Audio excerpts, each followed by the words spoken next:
Can we start now? Just a sec, ma'am. Vishal sir, we are live on YouTube as well as on Zoom. We can start. Good evening, everyone. I am Dr. Vishal Vane, working as Senior Medical Advisor at Walter Bushnell. At the outset, Walter Bushnell expressed a sincere gratitude towards Obs and Gynec Society of Dehradun for giving the chance to organize and coordinate this webinar. Now I welcome the guest of honor, the chief guest, the moderator, chairpersons, speakers, panelists, and all delegates for their valuable time on this webinar on placenta and PIH. I will not add too much and hand over the session to the President of Obs and Gynec Society of Dehradun, to Dr. Aarti Madam. Over to you, Madam. Good evening, dear friends. I would like to welcome you all to our episode of Curbside Clinics on Placenta and PIH. Both the topics are very, very important. As we all know, placenta, that's the main source of nutrition to the fetus. And if the placental functions are good, the outcome of the pregnancy is good. And we have an eminent speaker, Dr. Chinmay Ratha, who's the chairperson for FOXI Perinatology Committee, with us to tell us about different placental function tests, biological, ultrasound, Doppler studies. And I'm sure it's going to help us in improving our clinical outcomes in high-risk pregnancies. We welcome Dr. Chinmay. I would like to welcome all our senior consultants and chairpersons. Dr. Jaya, HOD AIMS, ma'am, has kindly consented to be the chairperson for Dr. Chinmay's talk. I would like to welcome Dr. Jyoti Sharma, a very senior consultant, and ma'am has been, supporting us, and she has been giving us all her valuable opinions whenever we need her advice. Welcome, ma'am. I would like to thank you the nice words. Thank you. Dr. Nisha, Secretary, Lucknow Society. Dr. Archana Singh, Haldwani Society. Our dear Radhika is with us. Dr. Vinita, HOD at Sri Guru Ram Rai Institute. And Dr. Madhuri is with us. Yeah. Dr. Madhuri, ma'am is still in the vacancy, and she is the Secretary General of FOXI. With all her busy activities, she doesn't like to miss her OPDs also. That's so nice. Can we have introduction slide for Dr. Madhuri? Yes, hi, ma'am. Hello.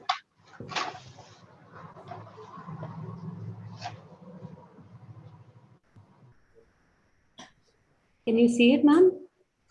Yeah, I can see it. Yeah, thank you. Hi, Dr. Madhuri. I hope Dr. Palaniappan, sir, good evening. Welcome to our society. We have been trying so long to be with you, sir. Thank you. It's my privilege and pleasure to be here. And thank you very much for inviting me. Yeah, and the backdrop of I think South Indian temple is so beautiful. No, that's a native house. Oh, lovely. It's like, a big... I was also about to say this thing only. Yeah. Very beautiful. That looks like a royal place to be living in. Wonderful. Thank you. And Dr. Madhuri is here. Yeah, ma'am is here. Sir. Good evening, Dr. Madhuri. Hi. Madhuri, ma'am, you have to unmute yourself. Hi. So Dr. Madhuri, everyone knows she's Secretary General FOXI, and she has been very actively doing work for FOXI. She's been Joint Secretary FOXI in 2009, and she's been former committee member at FIGO for preterm birth prevention. Ma'am has been Associate Editor at Jogi, and she's Honorary Clinical Associate at Norvezi Wadia Hospital, Mumbai, and at Police Hospital, Mumbai. Ma'am has been awarded MOGS Mrs. Shailaja and Mr. Narayan Pandit Award for the year 2019 and 20, and she has delivered many guest lectures. And she's been the Associate Editor of FOXI Award-winning book, Gynec Cancers, in 2007. Dr. Madhuri, we would like to invite you to say a few words to all our esteemed guests. Thank you, Dr. Aarti. Can you hear me, Dr. Aarti? Yes, ma'am. Yeah. Thank you, Dr. Aarti, for your kind and generous words. Sorry, I'm in the OPD, so I logged in, little late. So I'm really apologizing for that. So respected Dr. Shanta Kumari, President Foxy, Dr. Bipin Pandit, Vice President, and today's guest of honor, Dr. Chinmaya Rath, Chairperson, Perinatology Committee, Dr. Aarti Luthra, President, GODS, Dr. Radhika Raturi, Secretary, GODS, Dr. Jaya Chaturvedi, Dr.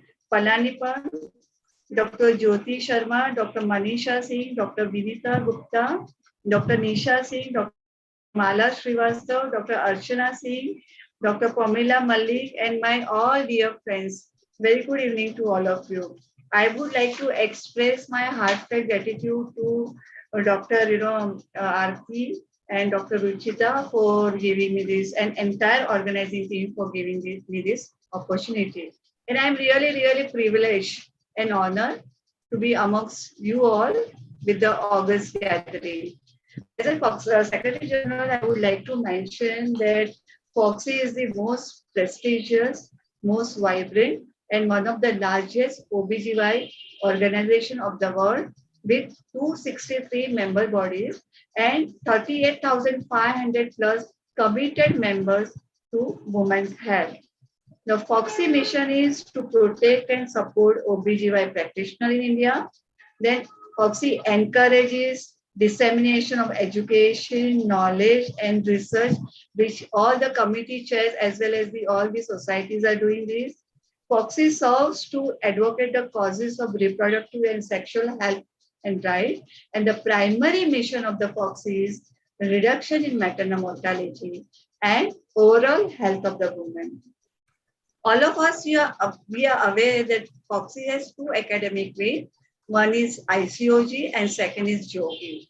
ICOG carries out the activities related to college, and plus it conducts the training and the certification courses. And JOGI, that is Journal of Obstetrics and Gynecological of India, we have bi-monthly, that is 6 issues in a year, and all the recent updates are mentioned, articles are there. You must go through, and I'm very happy to share that we distribute these journals free of cost. And during COVID pandemic, we could not print the journal. So our first issue of journal, that is print copy, you must have received after COVID-19 pandemic. So if you have not received, please let me know, because I got, around 400 journals back, So I want that if anybody has not got the journal, please contact me, right? 1 minute, I'll just switch off my phone.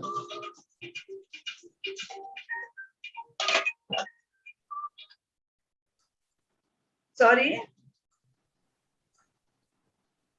So if anybody has not received the journal, please contact to the Foxy office, because we have got 400 journals back, right? And secondly, I would also like to mention that I had been to Dehradun Society in 2018 for the managing committee meeting of Foxy as well as conference. And I have really memorable experience of the Dehradun Society, and Dehradun Society is very vibrant, active, and doing the great work. And I love Dehradun Society because people and all members are very loving over there. And as a Secretary General, I would like to come again to Dehradun and visit at your place. So Aarti and all the members, please remember this, that I am very, very keen to come to Dehradun. Then we are all aware that evaluation of the placenta during pregnancy is usually performed to assess the location of the placenta or to diagnose placental adhesion in form of accreta, pulpita, previa. But antenatal assessment of placenta morphometry alone or in relation to the fetus size may improve the identification of fetuses at risk for adverse outcomes by placental insufficiency.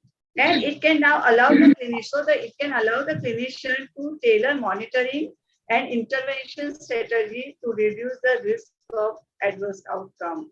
And we have excellent faculty speaker, Dr. Chinmaya, who is going to speak on that, and Dr. Jyoti, she is the chairperson for the same, who are going to enlighten us about the topic. Then I must also say that the maternal mortality in India has declined by 70%, which we were having 398 per 100,000 live birth in 1997 and 98. After 20 years, that is after 2 decades, there is a decline in the maternal mortality by 70%, that is 113 per 100,000 live birth in reported by 2016 and 18.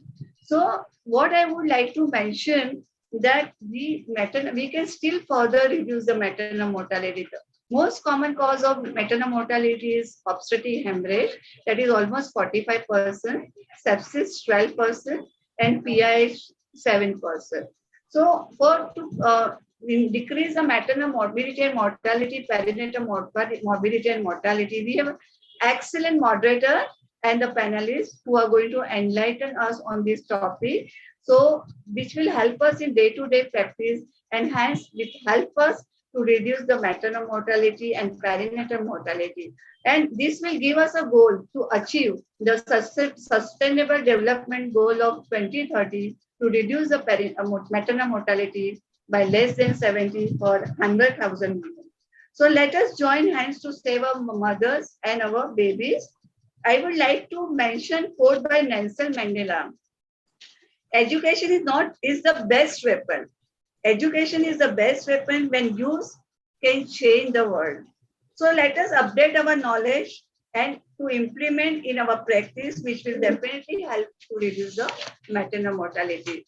I congratulate GODS for the most apt webinar and wish them best luck. A happy learning. Thank you once again for giving me this opportunity. Thank you, Aarti. Thank you, all of you. Kind words. We will proceed to start with the first session, Radhika. I welcome Dr. Mala. Good evening, Dr. Mala. Good to see you. And we have our guest of honor with us, Dr. Bipin Pandit. He is not in his office. Welcome, sir. You are. Thank you very much. Thank you. Sorry. But thank you so much for joining us. Where are you? May we ask, because the clouds look so beautiful. It's a lake. Wow. I'm in Lonavala at my house. Wow. Oh, wonderful. Sometimes you need a break, right? Absolutely. Our Bombay is not that beautiful as Dehradun, but still not bad. No, Bombay is very nice. The hub of activities, sir. So Yes. I would like to introduce our guest of honor, Dr. Bipin Pandit.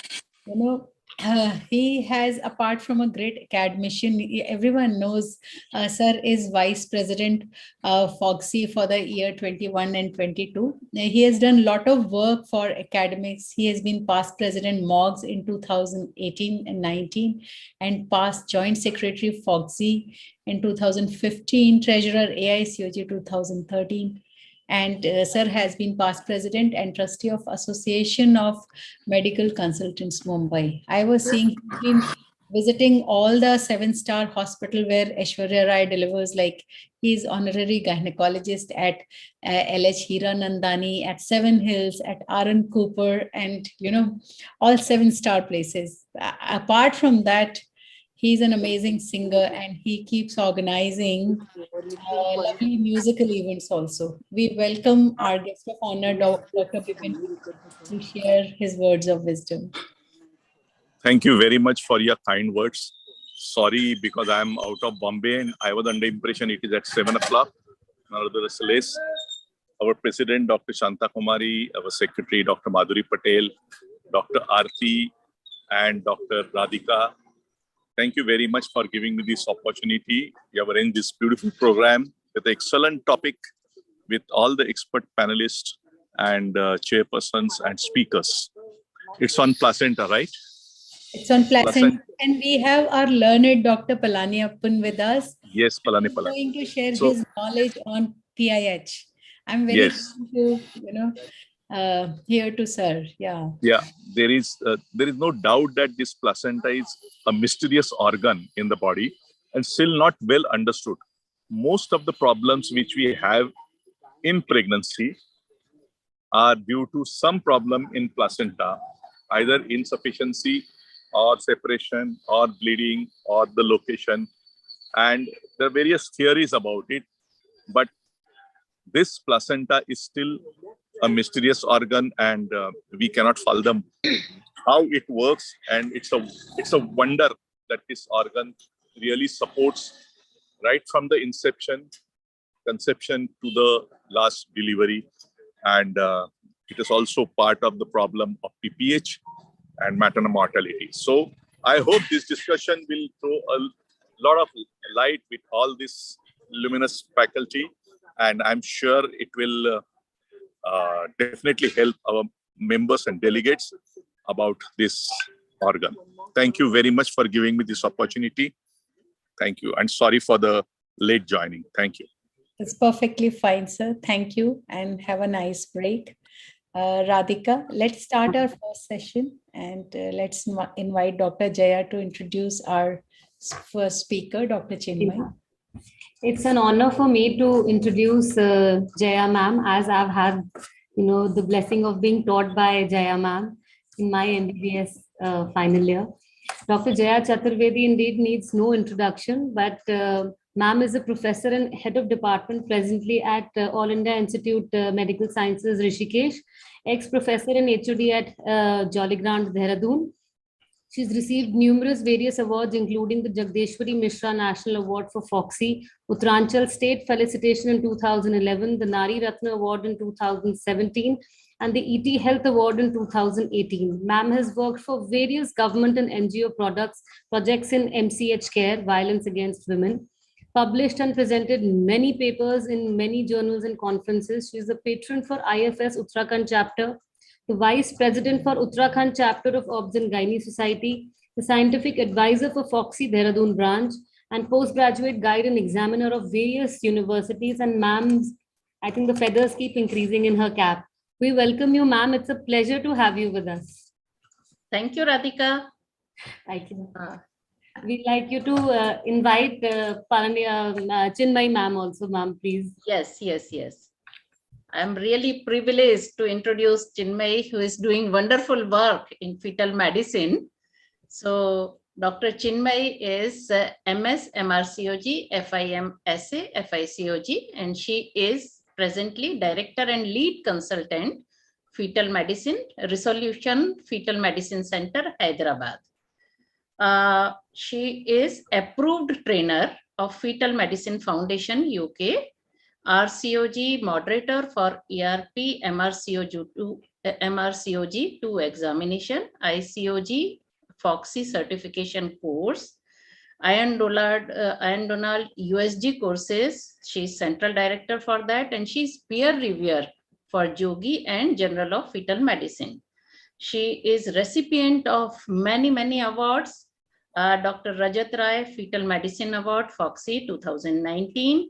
Foxy Young Author Award for the Best Paper published in Jogi in 2008. Best Paper Prize at APCOG 2005, OGSH 2004. CS Don Gold Medal for Best Research Paper in UPCOG 2003. She is having 18 research papers published in peer-reviewed journals. She co-authored one book on MRCOG 2 examination. And the post she holds in, presently she is having Treasurer OGSH 2019 to 21, Member Representative AICC RCOG, SZ 2021 to 23, Chairperson Fetal Medicine Committee OGSH 2019 to 22, and Chairperson Elect Foxy Perinatology Committee 21 to 23. And she's going to speak on the placental, topic is placental evaluation in the tricky obstetric cases. And we all know the obstetrics is a very challenging branch. Every minute is very important for the decision making. And for that, completely 9 months, we should be on foot. Nowadays, It is so demanding, and very, very important to take the case from first trimester to third trimester by proper evaluation. And proper evaluation include a very, very majestic organ, that is placenta, which stays in the body just for 9 months and giving a wonderful life if everything goes normal. So Dr. Chinmay, please, we are waiting for your talk. Thank you. Thank you so much, madam. At the outset, I thank the Foxy senior leadership, Dr. Shanta Kumari, our president, Dr. Madhuri Patel, our secretary general, and Bipin Pandit sir, our vice president, and the Dehradun Obs and Gynae Society, Dr. Aarti, for this kind invitation. Jaya ma'am, it's a very generous introduction that you've given, and you've called the placenta a majestic organ. And Bipin sir just told us it could be a mischievous organ. So somewhere between mischievous and majestic, we will start this discussion, because the human placenta is a very, very important organ, whether mischievous or majestic. Our very introduction as mammals is because we are viviparous and give birth to our little ones, as opposed to the oviparous who lay the eggs externally. And that's only possible because there is this organ called placenta, which allows in utero nourishment of the fetus. It allows the fetus to grow inside the mother's womb. And the placenta is kind of a hallmark of our species.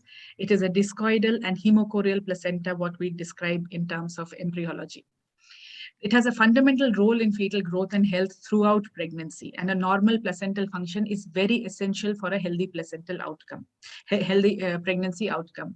The fact that pregnancy is a dated phenomenon, that it cannot go beyond a certain time, is because it's all dependent on the placenta, and placental senescence is what decides when a pregnancy is going to finally fail or needs to be stopped there so that the baby can be pulled out ex utero. If it fails beforehand, then it can lead to problems like intrauterine fetal death, or the problems that we are going to discuss in the panel as coming as pregnancy-induced hypertension. So there is a maternal part of this placenta and there is a fetal part of the placenta. But just like in the pregnancy, we call it maternal fetal medicine. It's time for us to understand that placental medicine is also going to be a part of obstetrics, because although the mother and the fetus are the lead actors in that movie called pregnancy, there is also a very important role for a supporting actor. If you all have seen the Oscar awards, there is always a lead actor, there's always a lead actress, but then there's a very important award going to the best actor in the supporting role. And this, our placenta, is the supporting role actor in this entire event called the pregnancy. So it is quite underrated, actually, because, you know, when you ask about what are the scans that you will ask in pregnancy, every obstetrician will give you one of these indications: viability scan, anomaly scan, growth scan, Doppler scan, maternal adnexa, uterine arteries. But we really don't remember that a lot of these scans are related to the placenta. And like Madam said in the beginning, we are only looking at the location of the placenta or things like that, but we don't realize that a placenta is actually evaluated in each and every scan that we do in pregnancy.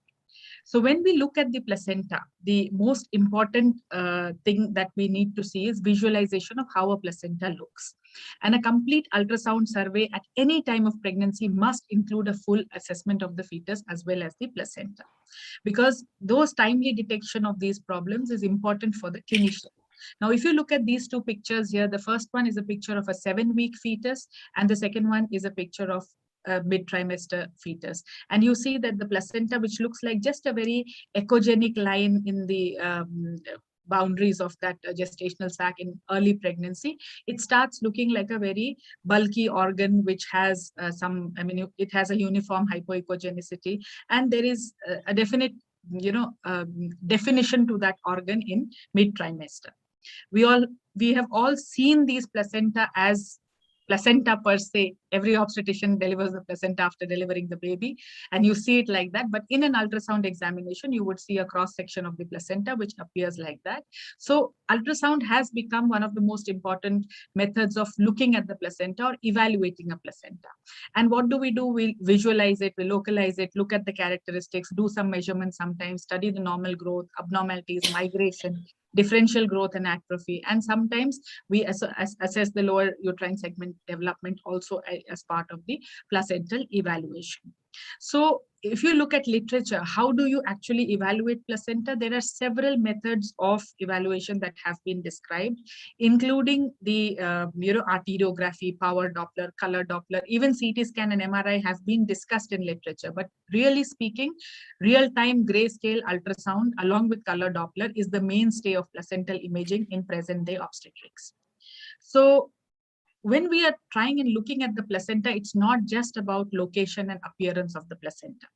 Because I'm very glad that we discussed this in the preceding discussion, that placental function is as important as placental structure. And placental function can also be assessed indirectly in the form of Dopplers. So when we do two important Doppler studies, one of them is the uterine artery Doppler. It assesses the placental resistance from the maternal side. And the other one is the umbilical artery Doppler. It assesses the placental resistance from the fetal side. And the role of these Dopplers indicates placental dysfunction in two different conditions. One is in preeclampsia as a predictive role in screening for preeclampsia. The other one is in fetal growth restriction, where you're looking at the umbilical artery not only to diagnose, but also to prognosticate fetal growth restriction. So placenta has this maternal and fetal portions. And what exactly is placenta? When it's hemochorial, it's got a lot of blood vessels in it. And what are these blood vessels? They're supplied to by the uterine artery, which is a division of the anterior division of the internal iliac artery. And then it divides into the arcuate, radial, basal, and spiral arteries. And these spiral arteries are the end arterioles, which are invaded by the trophoblastic tissue of the placenta. So arteries have a muscular wall, and when that muscular wall is invaded by the trophoblastic tissue, which is growing in the placenta, the region of that area becomes very low resistance because the muscular wall is lost there. So as a result of placental formation, you have a low resistance circulation that happens in the surface or in the substance of the placenta, and that allows for the exchange of nutrients and gas between the mother and the fetus. So there are things happening there known as vasculogenesis and angiogenesis, which gradually take shape and form an organ which provides a very low resistance interface for exchange of nutrients and gases between the fetus and the mother. And that is what protects the fetus from external problems. It helps in clearing of the toxins from the fetus. It helps in giving good oxygen. It helps in transporting nutrients inside and making a condition very optimal for the fetus to grow. Now, if that does not happen, then the resistance in the placental area remains high. How do we know whether that has happened or not? You can't see a placenta. You can't take the placenta out for examining that placenta. What you can do is you can look at the end result of that resistance. So if the low resistance circulation happens, then you look at the uterine artery Doppler and it gives you a picture like the one on the top of the screen. You get a peak systole when the heart is beating, and then you get a very good diastolic flow, which looks like a very low resistance flow as such. So if there is low resistance, you will have a good diastolic flow. You won't have any notches there. And that is called the normal uterine artery Doppler flow, which we expect in pregnancy. But when you see the graph like the one below there, where you see you have a very tall systolic flow, but then there are notches and there's also an early diastolic notch, and the diastolic flow is quite less as compared to the one above.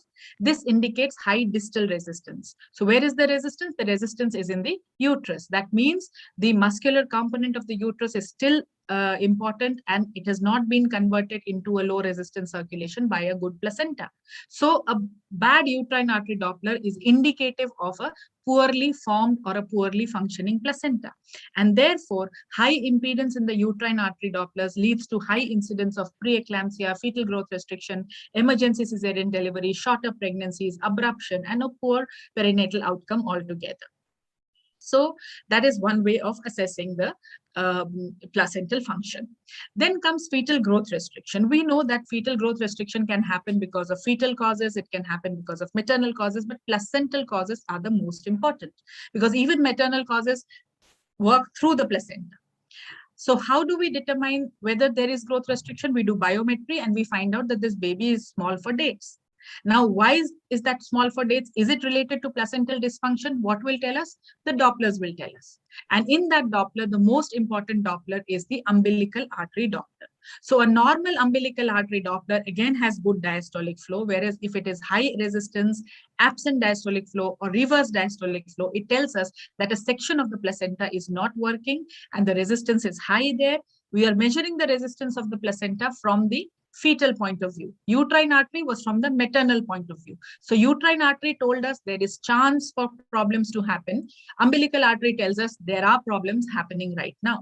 So uterine artery has a predictive role, umbilical artery has a prognostic role. So as long as there is positive diastolic flow, the baby might be in hypoxia, but it does not have acidosis. But once you start having absent diastolic flow, you will realize that the risk of fetal acidosis increases, because umbilical artery is an indicator of increased peripheral resistance in the fetal circulation. The other Dopplers that we do are not directly connected to the placenta, they are connected to fetal hemodynamics. But umbilical artery Doppler is a direct correlation of placental resistance. So when you see the stage-based management of IUGR, you look at it, this is very self-explanatory that when placental insufficiency gets worse from stage 1 to stage 4, you start seeing abnormalities in the Dopplers. So while the biometry remains less than third centile in all the 3 stages, if you have a stage 1, you will have just some high resistance in the uterine artery, low PI in the MCA, and high resistance in the umbilical artery. There will be alteration in CPR, very mild changes. But when you go to severe placental insufficiency, you will have absent or reversed end diastolic flow in the umbilical artery. When there is reverse diastolic flow, you still have a condition that you are suspecting fetal acidosis. But by the time you get to the ductus venosus reversal or CTG changes, there is really high suspicion of fetal acidosis, and you have no option to deliver the baby, even if it is at 26 weeks. So you look at the fourth column here, and you see that the gestational ages at which you have to take decisions will depend on the level of placental insufficiency. Now, patients often ask us, if it is so, the weight is so less, why do you want to deliver the baby? Because abhi to kam hai wazan. You have to tell them that it will not increase if you can continue the pregnancy going on, because the main organ which supplies food to the baby is not working. And that is how placental function is assessed in pregnancy. And it helps us take a decision of delivering a baby and preventing stillbirths, because the natural progression of placental disease is to cause fetal hypoxia, then acidosis, and finally death. So we need to intervene somewhere between hypoxia and acidosis, because if there is a reason to deliver prematurely, it has to be something. And that reason is hypoxia because of the placental dysfunction. But we don't want to go to acidosis, because while hypoxia can lead to reversible neurological problems, acidosis can lead to irreversible problems. So HIE grade 2 onwards will be seen whenever the fetus has acidosis. And therefore, the Dopplers help us take that decision when to deliver between hypoxia and acidosis, because they help us assess the placental function. Now, what is this little placenta? You know what? It starts as a little chorion in early pregnancy. I'm sure all of you who do fertility, and there are a lot of people who do fertility now, they keep looking at it. They keep telling us about subchorionic hemorrhages and things like that. But is there any fixed parameter as to how to assess this placenta as pregnancy progresses? So in the very early period, that is in the 6 to 12 weeks period, there is only the development of the chorionic frontosome and chorionic levi. So there, what we want is, we just want to see 3 layers in the chorion: the basal plates, the placental substance, and the chorionic. So just you see that if you look at this picture, you just see a bit of hyperechogenic area in that case, and you realize that that is the placenta which is forming. You really don't have a low-lying placenta or a placenta at that point, because it's mostly chorionic tissue at that stage. Thereafter, you see that echogenic plate becoming more and more defined.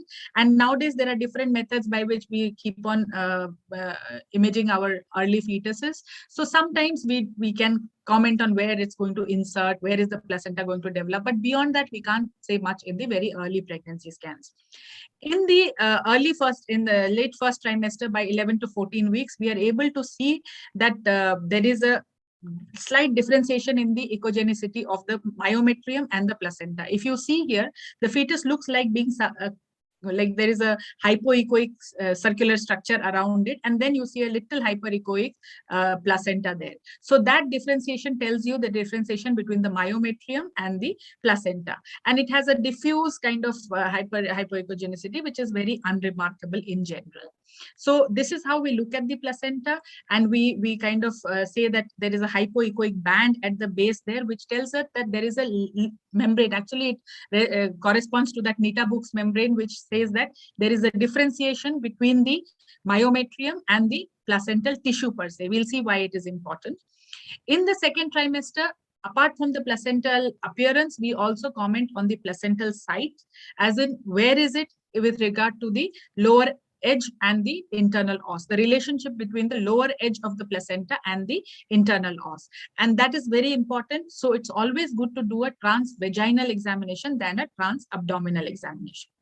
Before we move on to the details of placenta, let me remind you that in case there is a multiple pregnancy, the first trimester is the best time to establish chorionicity, because again, placenta, the number of placenta is the most important determinant of the outcome of multifetal pregnancy. So if you see that between two placenta, there is some placental tissue migrating up, giving this kind of a picture, the one you see lower down, which looks like a lambda, then it is a dichorionic pregnancy. Whereas if you see the one on the top where it looks like a T, the membrane is directly attached to the placenta without any chorionic tissue intervening, then it is a monochorionic pregnancy. And chorionicity is the most important determinant in the outcome of multifetal pregnancy. So wherever you see this twin peak sign, you can call it a dichorionic pregnancy. When you don't see the twin peak sign, you call it monochorionic. But remember, you must look at the edge through and through before calling it monochorionic. So you'll have to look for the twin peak sign all over. And when you go all over and see that, you see here, we are seeing the membrane, we are moving our probe from one end to the other end, and we don't see a twin peak sign, then we label it as a monochorionic diamniotic twin pregnancy. And that is very, very important. But if you see a lambda sign, it's an unequivocal sign of dichorionicity. So it is sometimes important to save a picture of this if you have seen it, because this sign it disappears as the pregnancy progresses. So it's a good idea to save this picture in the 11 to 14 week scan. Now, what can be wrong with a placenta? By the time you see Doppler changes, it's late. It's already, the dysfunction has happened. Can you predict this dysfunction? You can sometimes if the placenta looks abnormal. So if you see this placenta here, it looks very different from the routine placenta that you've seen, because there is an area of hypoechoic lakes in that placental surface. If you see here, the placenta itself looks very variegated, and instead of that uniform hypoechoic appearance, you have some areas of mixed hypoechogenicity. So when you see something like that, you have to suspect a lot of problems, as you see in the right side of the slide. A lot of syndromes, a lot of problems like maternal diabetes, fetal thalassemia, hydrops, lots of things have been associated with placental abnormalities. And that is the thing you have to look for. If you see any of these risk factors there, or you see an abnormal placenta, look for the risk factors. See the risk factors, look for the placenta. And there you do a biometry of the placenta in terms of the thickness of the placenta. If the thickness of the placenta is more than 4 centimeters, then it is called placentalomegaly. So mesenchymal dysfunction is something you suspect when you see placentas like this. Now you look at this placenta as compared to the normal placenta, you see very, very, a jelly-like appearance with a lot of lakes in there. And these are the placenta which are not going to function very well. There is no hard and fast rule for us to kind of change our pregnancy management based on the appearance of that placenta, but this just alerts you. It forewarns you that this is the group I need to keep track of the growth of this baby. I need to keep this woman on surveillance and at least sound it out to her that the placenta doesn't look very healthy. And therefore, you won't be surprised if it comes back after 4 or 5 weeks with a significant reduced biometry and Doppler abnormalities. So this placental mesenchymal dysplasia is actually a histopathological diagnosis. Just like cirrhosis of liver cannot be commented on ultrasound, but you can make that comment that this could be cirrhosis of liver. Similarly, this could be placental mesenchymal dysplasia is what we say. But whenever we see a placenta like that, we are either already seeing growth restriction, or we have a very, very high risk of developing growth restriction, and we should alert the couple accordingly. Then placental lakes, if you see here in this placenta, there is an area of, it's almost like the amniotic fluid there. So this is not fluid, this is blood here, but that's a big lake. And the presence of these lakes are not unusual in most placenta, but if the lakes occupy more than 10% of the placental mass, then one has to be prepared for a poor pregnancy outcome, because they may be associated with placental dysfunction in days to come. So sometimes when you look at the placenta, you just see here, I've put a video for your convenience, because what I'm trying to say here is, see, the dark area is your amniotic fluid. The hyperechoic area up there is the placenta, but between that, one layer of the placenta actually has, you can see the blood moving in there. And that is not how it should be. It should be a nice, spongy, compact kind of structure. So when you see that jelly-like changes happening in there, that is your idea that, things cannot go well here. This is 23 weeks right now. So you warning the patient that this baby may go into growth restriction is an important thing. I can't find you evidence to tell that you change your antenatal care here or do something else. But if it's there in the back of your mind, you will treat this patient differently. At least you will keep her on a follow-up. At least you will make sure she comes back for this. Whatever best can be done at that condition will be done. How it will change the overall perinatal outcome, I think people who do that day-to-day practice and deal with patients on a day-to-day, they will understand that. I can't give you a table or a chart to tell you in what percentage it will improve outcome, but we have seen that these kind of placentas are associated with poor outcome, and hence we mention it in our reports. So placental lakes, the evidence says that they are associated not only with poor function, but also with conditions like abnormal placental adhesion, like placenta accreta. And sometimes they are associated with high alpha-fetoprotein levels. Now, that's another practical point we need to remember. In the mid-trimester screening for aneuploidies, the quadruple test, there is a marker called alpha-fetoprotein. And very often we get referrals for raised alpha-fetoprotein. We normally think raised alpha-fetoprotein is equal to neural tube defect. So you do a scan and you find that neural tube is absolutely fine, the spine is absolutely fine. Still, alpha-fetoprotein is raised. Those are the babies where we have to pay attention at the placenta, because placental dysplasia is also associated with high alpha-fetoprotein levels. And high alpha-fetoprotein levels can be a marker of poor placental function in days to come. So that is where you correlate the serum biomarkers with the placental dysfunction. So if the baby is structurally normal, alpha-fetoprotein still has a role in commenting on the outcome. The other problem that we see in placenta, not very common, but not unknown also, is called a placental chorangioma. And you will see this only if you're looking at the placenta, because it won't pop up to you just like that. So if there is a regular protocol of looking at the placenta from top to bottom after finishing your scan, you will pick up this mass, which is nothing but a placental tumor, a chorangioma. Often a hypoechoic rounded mass. It's located near the chorionic plate and sometimes may be very close to the umbilical cord insertion site. Now, this chorangioma, if you remember in basic obstetric textbooks we have read, it is a cause of polyhydramnios. And really, it can be a cause of severe polyhydramnios. It can be a cause of hyperdynamic circulation in the fetus and lead to fetal hydrops. So actually, there are methods of treating a chorangioma which gets very, very aggressive in pregnancy, because there's usually a feeding vessel to that chorangioma. And we have studies, even from India, there are case reports where we have done, glue installation in the feeding vessel to prevent the chorangioma from growing. Luckily, most of the chorangiomas I have seen have been nascent, they have not caused problems, but that's something for us to be aware of. So the clinical implication is that it can lead to polyhydramnios and hydrops, and it has to be well, I think. Then comes placenta previa. It's a very favorite diagnosis of all obstetricians and radiologists, somewhat low-lying placenta, but I would suggest for all radiologists after the second trimester, let us define what is placenta previa. So unless the placental edge is less than 2 centimeters from the internal os, it is not placenta previa. So do a transvaginal examination, look for the lower edge of the placenta, measure the distance between the internal os and the lower edge. If it is more than 2 centimeters, forget about it. If it is less than 2 centimeters, mention it as a low-lying placenta and keep it on follow-up. What do? We check again at 32 weeks and again at 36 weeks. So if till 36 weeks it is less than 2 centimeters from the internal os, treat it as placenta previa, otherwise no. So this is how a transvaginal scan should look like. You should see the cervix clearly. You should see the internal os. Now there is a portion from the internal os which includes that little bit of decidua there, forget that, and look at the lower edge of the placenta. From the lower edge of the placenta, measure it. If it is less than 2 centimeter, call it low lying, otherwise no. When you see the placenta completely covering the internal os, then of course there's nothing to measure and you know this is a central placenta previa. And that is a very, very important diagnosis. But what can we do? I mean, once we say central placenta previa at 20 weeks, you don't just start panicking there. You just tell the patient that, yes, this is there. You may have painless profuse bleeding. So please be in touch with your obstetrician. Stay close to the hospital.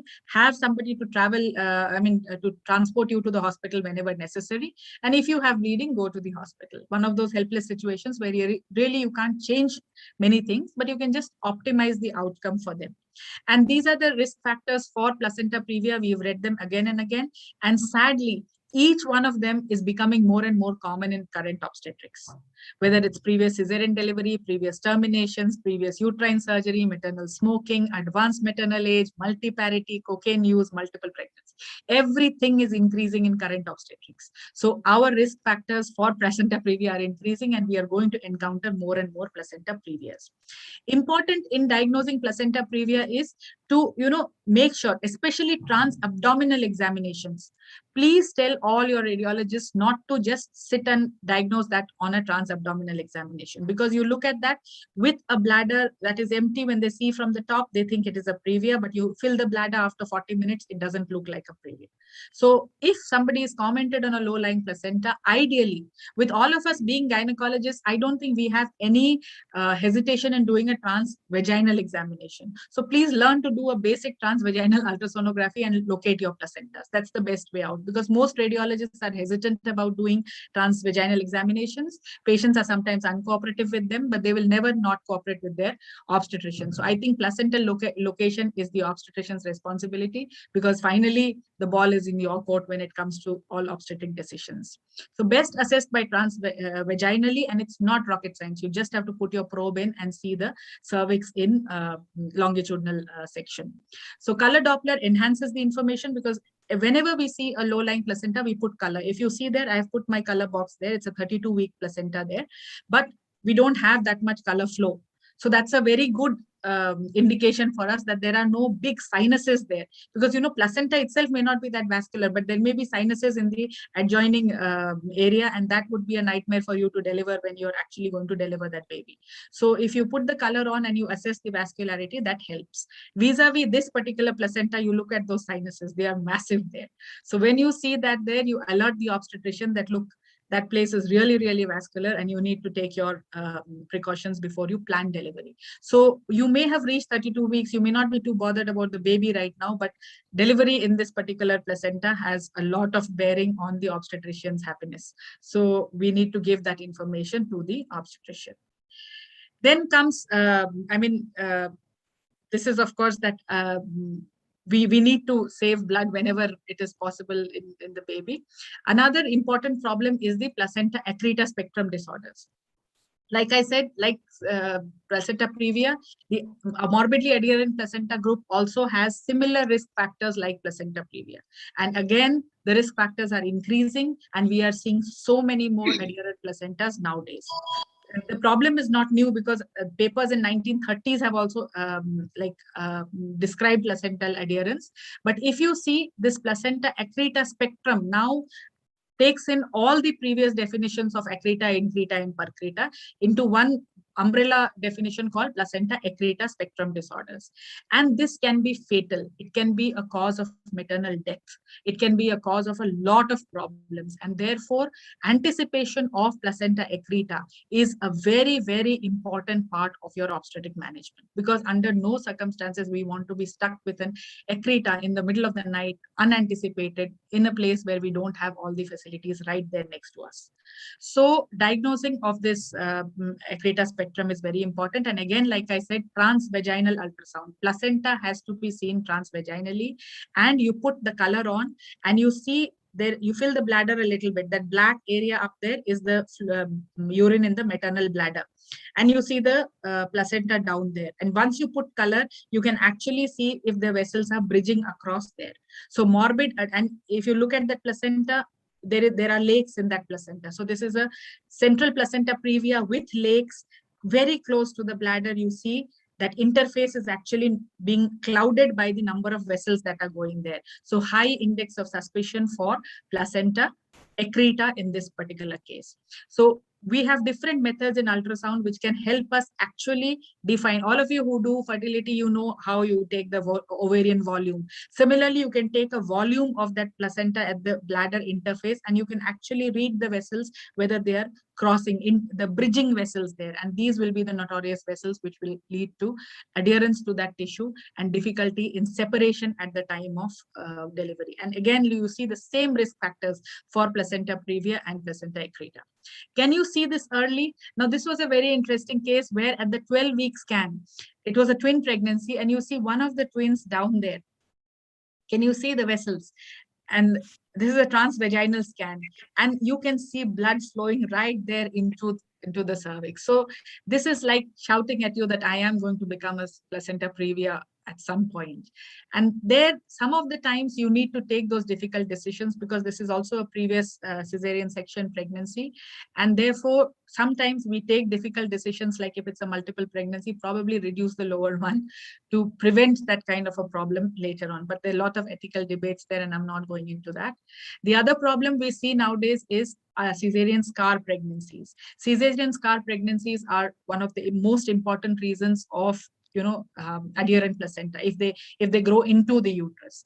Otherwise, they can be a major threat to the woman's life right there. So when you see the implantation of the sac very low down and a little eccentric, see, that is the entire endometrial cavity which is away from that, and between the bladder and the uterus you see this gestational sac growing, which is nothing but a cesarean scar pregnancy. And if this is not diagnosed well in time, it can lead to a massive rupture and a problem there.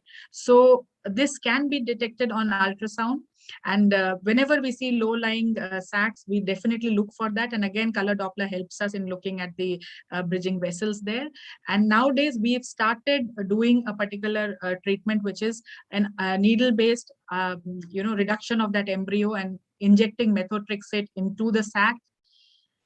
I must admit, it doesn't always cure the problem completely, but at least it makes the subsequent surgery less vascular, less bloody. So it reduces the vascularity.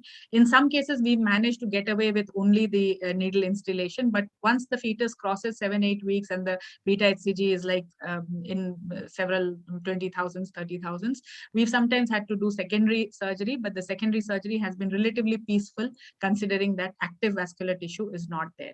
So this was one of our cases where we just managed to get away with embryocide with potassium chloride and methotrexate in the sac. So again, the risk factors for placenta accreta, do not forget them, because this is becoming a reality in today's life. And if you look at a placenta like this, so request all obstetricians, ask for a picture of this placenta and look at it. If they say it's a low-lying placenta, tell your radiologist, please give me a photo and let me have a look how it is. So if you look at this placenta, it's a scary placenta because there's a big lake in there. And then there is this heterogeneous tissue in there, and very close to the bladder, the intervening tissue seems to be thinning out there, and that is where you need to be looking for that loss of the retroplacental hypoechoic zone, which is a representation of the Nitabox membrane. And if that is lost, then the chance of this being an accreta is very high. So you see on grayscale, it will look like this, but on color, it will just flare up and it will tell you that there is a turbulent flow there, and there is a very, very high chance of extension into the serosa of the bladder. So there is now a very distinct method of grading the placenta accreta spectrum by these characteristics, like the presence of lacunae, the myometrial thickness, arterial blood flow, irregular vascularization, non-visualization of the cesarean section scar, interrupted bladder, or any of these markers in combinations of more than 3. So the color Doppler enhances the sensitivity of ultrasound for sure, and that must be used in assessment of placental adherence. So these are just pictures to scare you and tell you that this is all possible. And whenever we get these cases, we get very excited, do a lot of these things. But I know our excitement on the table translates to your hypertension at the time of delivery. So placenta can be a cause of pregnancy-induced hypertension, as sir will tell us later, but it can also be a cause of obstetrician's hypertension when we give them reports like this. So very, very important. And whenever you have a suspicious placenta, please ask the radiologist to give you these reports in these things: loss of clear zone, myometrial thinning, placental lacunae, bladder wall interruptions, placental bulge into the adjoining structures, focal exophytic masses, and any bridging vessels, subplacental hypervascularity, or lacunae and feeding vessels, because those are the ones which will tell you whether the chances of adherence are there or not there. So three-dimensional power Doppler is another method of getting a better result there, because very many times you'll have this debate whether MRI should be done or something else should be done. But let me tell you, an ultrasound is always better. MRI often gives a report, but they sit on the fence. They don't give you a clear-cut report. And whenever there is a doubt, please treat it as an adherent placenta. Be ready for an adherent placenta. If it's not adherent, it's okay. You can spend 15 minutes having coffee. But if it is adherent, you will not have to suffer at the end there. So the FIGO consensus guideline on placenta accreta spectrum disorders are a very clinical guideline. It deals with your surgical findings when you stage the placenta accreta spectrum. So this is a very interesting paper where they did ultrasound staging of placenta accreta spectrum, because this is what can help predict the same thing based on the FIGO clinical grading system. So if you look at this, you have a pass 0, 1, 2, 3 grade for placenta accreta spectrum disorders, which is based on ultrasound findings and correlates very well with the final histopathology. So if you have a placenta previa with no signs of ultrasound invasion, or you have placenta previa with lacunae but no evidence of abnormal utero-vesical interface, then you will treat it as a pass 0. If you see at least 2 of these ultrasound signs like we discussed earlier, then you treat it as pass 1, and that correlates with accreta or increta. If you see pass 1 with utero-vesical hypervascularity, it correlates with percreta. If you have pass 1 or 2 with increased vascularity in the inferior part of the lower uterine segment extending to parametrial region, then you will think that this is already extended into the lateral pelvic walls. And your method of matching that, your delivery technique, will depend on how the tissue is. So when you have no evidence of a past disorder, you can just do a normal cesarean section without any interventional radiology technique. That should be fine. But when you have placental tissue protruding through the uterine serosa, a cesarean hysterectomy and preoperative occlusive technique may be necessary. If you have at least 2 signs of a past disorder, remember you might need a longitudinal incision in the uterine fundus, followed by cesarean hysterectomy without an attempt to remove the placenta, because you know that it's already invading, and now if I try to remove the placenta, there'll be a problem. You did a longitudinal section, deliver your baby, and then take off the uterus as a me. But if you have ultrasound evidence of past but no clear placental invasion, then you may deliver the baby and then try and inject stuff in the cord and get the cord to separate. So you can actually plan your delivery methods based on this. There is evidence, so you can sit and talk to the couple. Now you see, these are the cases where you ask, should we take consent in between? Should we do something like that? So these are the cases where pre-operative planning is of lot of importance, because the woman will be unconscious, her husband will be panicking at that time, and you can't take consent for these things and on table.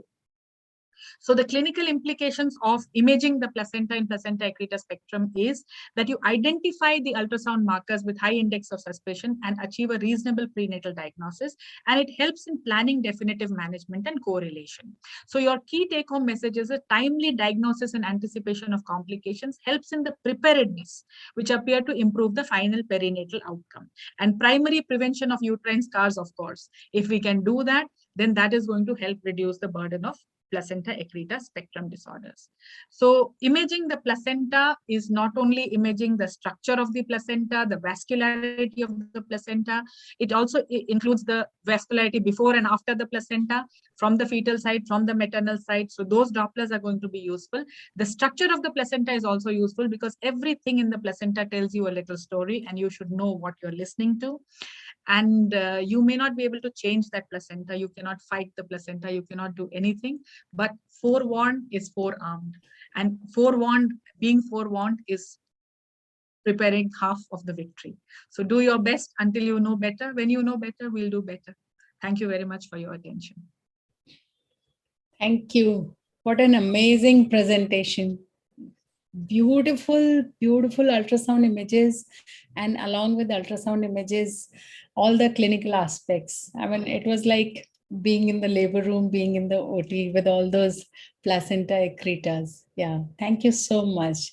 Dr. Jaya, I would invite you to. Yeah, Dr. Chinmay, wonderful presentation from the beginning, starting of the development of the placenta, whatever the things we can come to know. As you said, the Doppler is very important. So with Doppler of uterine artery, with Doppler of umbilical artery, we can come to know many things. Of course, we cannot change the obstetric management at that point of time, but later on, as you said, we will be prepared. Then the structure, you defined everything to be seen in the structure like placental lakes, then some choreo tumors, etc. Means twin pregnancy, how the placentation will be there. Everything you described beautifully. And then placenta means low-lying placenta, we are means daily encountering with the reports. And this is very, very important point you told us that TVS is very important. Learn means every obstetrician should learn, because every time after seeing low-lying placenta, we make the patient afraid. So it is very necessary, whatever the report of low-lying placenta we have is to be judged by ourselves. Or at least we can tell our sonologist that do on these points so that we can come to know whether it is low-lying central placenta previa or it is placenta accreta spectrum. And with the wonderful videos, you demonstrated everything, where to take the precaution, where to explain what consents to be taken. So wonderful. There is nothing to means highlight by me, and everything you explained very wonderful. Thank you so much. Dr. Chinmay, it was a beautiful lecture. And speaking on placenta, people never even bothered about the placenta at times. But now after the ultrasound, the advancement of ultrasound, you're realizing there's so many things, so many aspects to it. And how beautifully you explain when to consider it as the maternal defect, when to consider it as the fetal, where you have to put in the your attention, and how to improve the outcome at term at a very early stage. I mean, it was a very, very nice lecture, very, very nice deliverance, and God bless you. Very nice. Thank you so much. Thank you. Thank you so much. Radhika, let's Thank you. Thank you. invite the Thank you, chairperson. Chinmay ma'am. It was an extremely informative, very particularized and a very illustrative academic lecture we've got from you. Thank you so much for the knowledge that you've imparted us. We'd like to move on with another intriguing panel discussion, the much awaited panel discussion. And it gives me great pleasure to introduce the dynamic chairpersons and the person who's going to be moderating this intriguing panel. Two very dynamic ladies of our Dehradun Society who are going to be chairing this session, which has amazing, experienced, expert panelists from all over, including our society, including Lucknow, including Haldwani and Delhi. I'd like to introduce first chairperson, Dr. Jyoti Sharma, who is a very senior member of the Dehradun Obs and Gynae Society.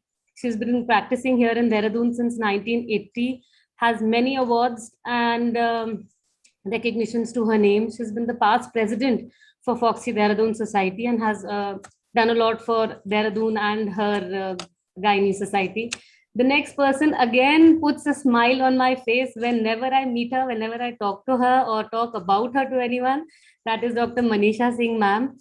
A very dynamic person, a very keen academic person, very dynamic in all fronts, personal, profession. And one of my favorites, ma'am is a senior consultant at her Mother Care Center, Dehradun Hospital, and she's been the past secretary for Gynae and Obs Society, Dehradun, the president-elect for our coming election term for the Foxy Society, Dehradun. Ma'am holds a lot of interest in fertility and high-risk obstetrics. And she's done a lot of infertility and training, courses. She's been to Malhotra Hospital at Agra. So I'd like to invite both the chairpersons, Dr. Jyoti and Dr. Manisha. And I'll request Dr. Jyoti to please introduce the very dynamic Paliyappan sir to conduct his panel. And we'd just like to introduce him first, please. Thank you, Radhika, for the kind words. And welcome. Welcome. Yes, please. Welcome, Dr. Paliyappan, to our Dehradun OBS Society, and to deliver your lecture on such an important subject, which has a direct impact upon the maternal morbidity and mortality. Now, a few words about Dr. Paliyappan. He has been professor and unit head, Department of Obs Gynae, Sri Ramachandra Medical College, Chennai. Won the Indumati Jhaveri Award 1994, Young Scientist Award 1996, Dr. A.L. Mudaliar Traveling Fellowship 1998, Senior Overseas Fellow, Liverpool Hospital, Sydney, Dr. Kamini A. Rao, Yuva Foxy Orator, Young Gynecologist Awardee of the Oceania Federation of Obstetricians and Gynecologists, AOFOG, in 2007, invited speaker at various national and international conferences, author of many chapters in textbooks, interested in high-risk obstetrics, joint organizing secretary of the All India Congress of OBG 2015 Chennai, and at present he is president OBS and Gynae Society of Southern India 2020, and he is the chairperson of Safe Motherhood Committee FOXY 2017-2019. Welcome, Doctor. Welcome to enlighten us and all who are listening to this panel discussion by and your lecture by the pearls of wisdom which you shall be speaking to us. Please. Thank you, Jyoti, madam. Thank you very much. And I'm extremely humbled and honored by those words of introduction, and of course, Dr. Arti's invitation. And thank you very much. Somebody going to invite the panelists? Yes, sir. Yes, sir. I'll just keep you away for half a minute more. I'm going to request Manisha ma'am to please introduce our expert panelists.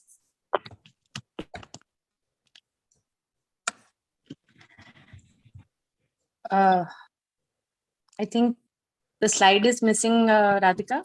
Can we have the slides? Yeah. Ma'am, can you see it now? No, I think it's gone again. This is Dr. Chinmay's slide. Yeah, Dr. Vinita. I'll share again. Just a minute. You'll have to start the sharing once again. Ma'am, can you see it now? Yeah. Welcome, Palani sir. And I have the honor to invite the esteemed panelist, Dr. Vinita, who's my senior also from college. And very little needs to be said about ma'am, because we all know her as the leading lady who's helped everybody in times of need. And she heads the SGRR Institute and Gynae department. She has over 60 publications to her honor. And many awards have been given to ma'am. In Bangalore, we saw her get the award in 2003 and then 2006. And she was awarded the Kamini Rao Yuva Foxy Oration Award in AICOG 2004. She was also awarded the Best Paper Award in for endoscopic surgery at AIIMS in 2014. And she was awarded a special recognition from the Health Minister and the Honorable Chief Minister of Uttarakhand for her excellent contribution to our health services. She has also been awarded the Health Icon Award from Times of India, and many state-level conferences and workshops has been organized under her leadership. I've been a part of one of it we had 2 years earlier. and North Zone Yuva Foxy we all had at 2018 in Dehradun. I invite Vinita ma'am. Thank you, ma'am. Then we have Professor Nisha Singh, who's the unit head of Genital Cancer Control Unit at KGMU Lucknow. She is a fellow of ICOG and presently the secretary of Lucknow Obstetric Society. She is the treasurer of the Association of Gynec Oncologists of India and joint secretary of the Asia Oceania Research Organization. She is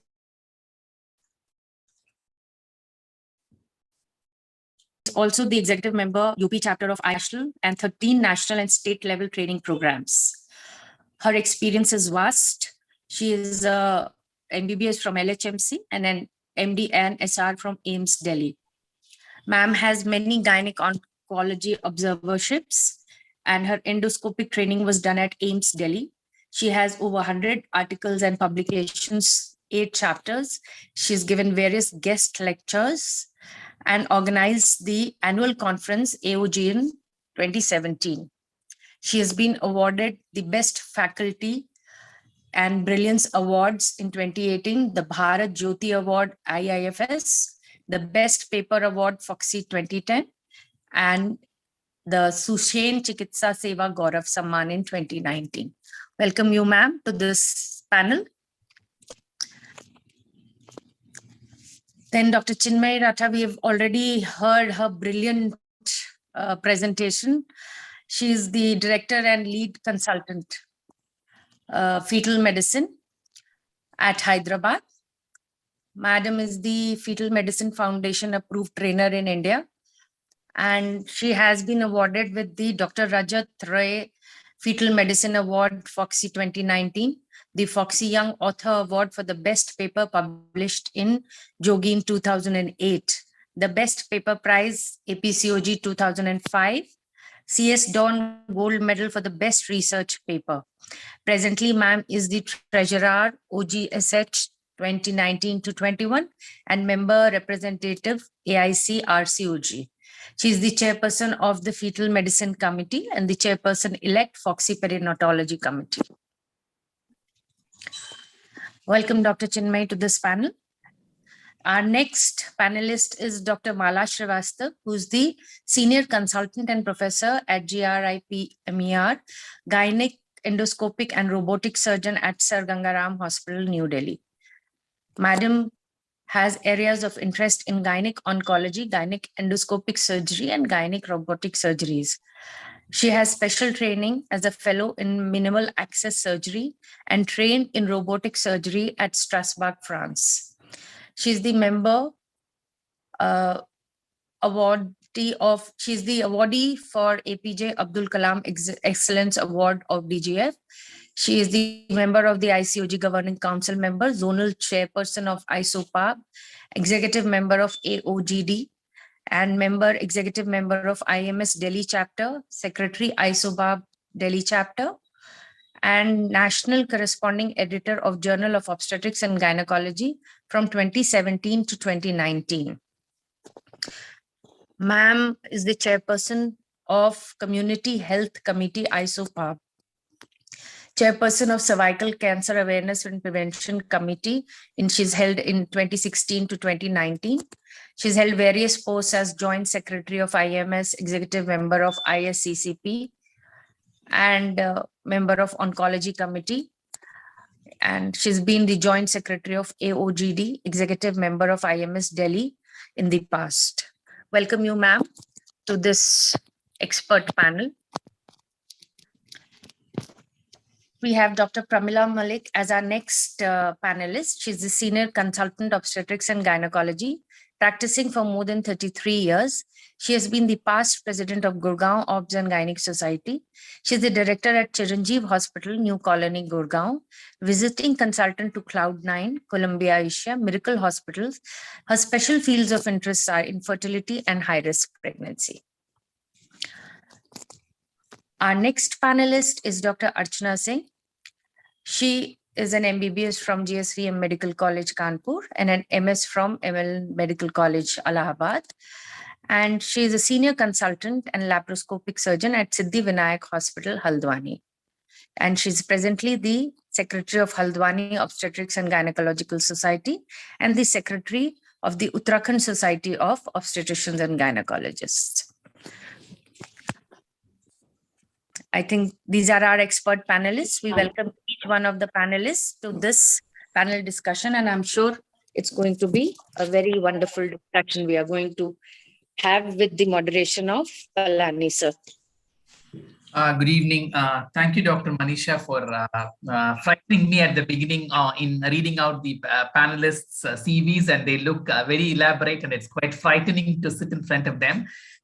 So the very idea of this panel is to educate the audience and not to frighten the panelists here, and that is the idea. But then in the beginning, you frightened the moderator by putting up the panelists who are so enigmatic and elite. And so welcome panelists, and the panelists have not been given any questions before for whatever reason, but then so it's going to be extempore, because I thought preeclampsia is quite a spontaneous disease, and a part of it has already been covered by Chinmayi in her talk, and I was praying that she should not touch growth restriction, but she did touch growth restriction, and the second case here we're going to do is growth restriction. But anyway, we will go through that once again. And let me start sharing my screen, and we will start the panel. Are you able to see my slides? Yeah, we are. Yes, sir, we can see them. Fine, okay. Okay, so here we go, and preeclampsia, how to get it right. And we have this elite panel, and let's go with the first case. The first case is Miss Tension, 28-year-old primea gravida, booked with 32 weeks of pregnancy, and so far uneventful, and she comes with the BP of 140/90, mild bilateral pitting pedal edema, urine dipstick 1+ for albumin. Examination, general systemic examination was normal. BP rechecked after 6 hours, same BP. Urine albumin was 2+ on the dipstick. And now Dr. Vinita, we start with Dr. Vinita. And I remember Dr. Vinita having being the secretary of the Dehradun UFOXY, which we all came some time back, and I was there too. And Dr. Vinita, so what would you do? You would admit her. What investigations would you do? Would you do ultrasound, start antihypertensives at 140/90? As she is having the blood pressure for the first time, it is raised to 140/90.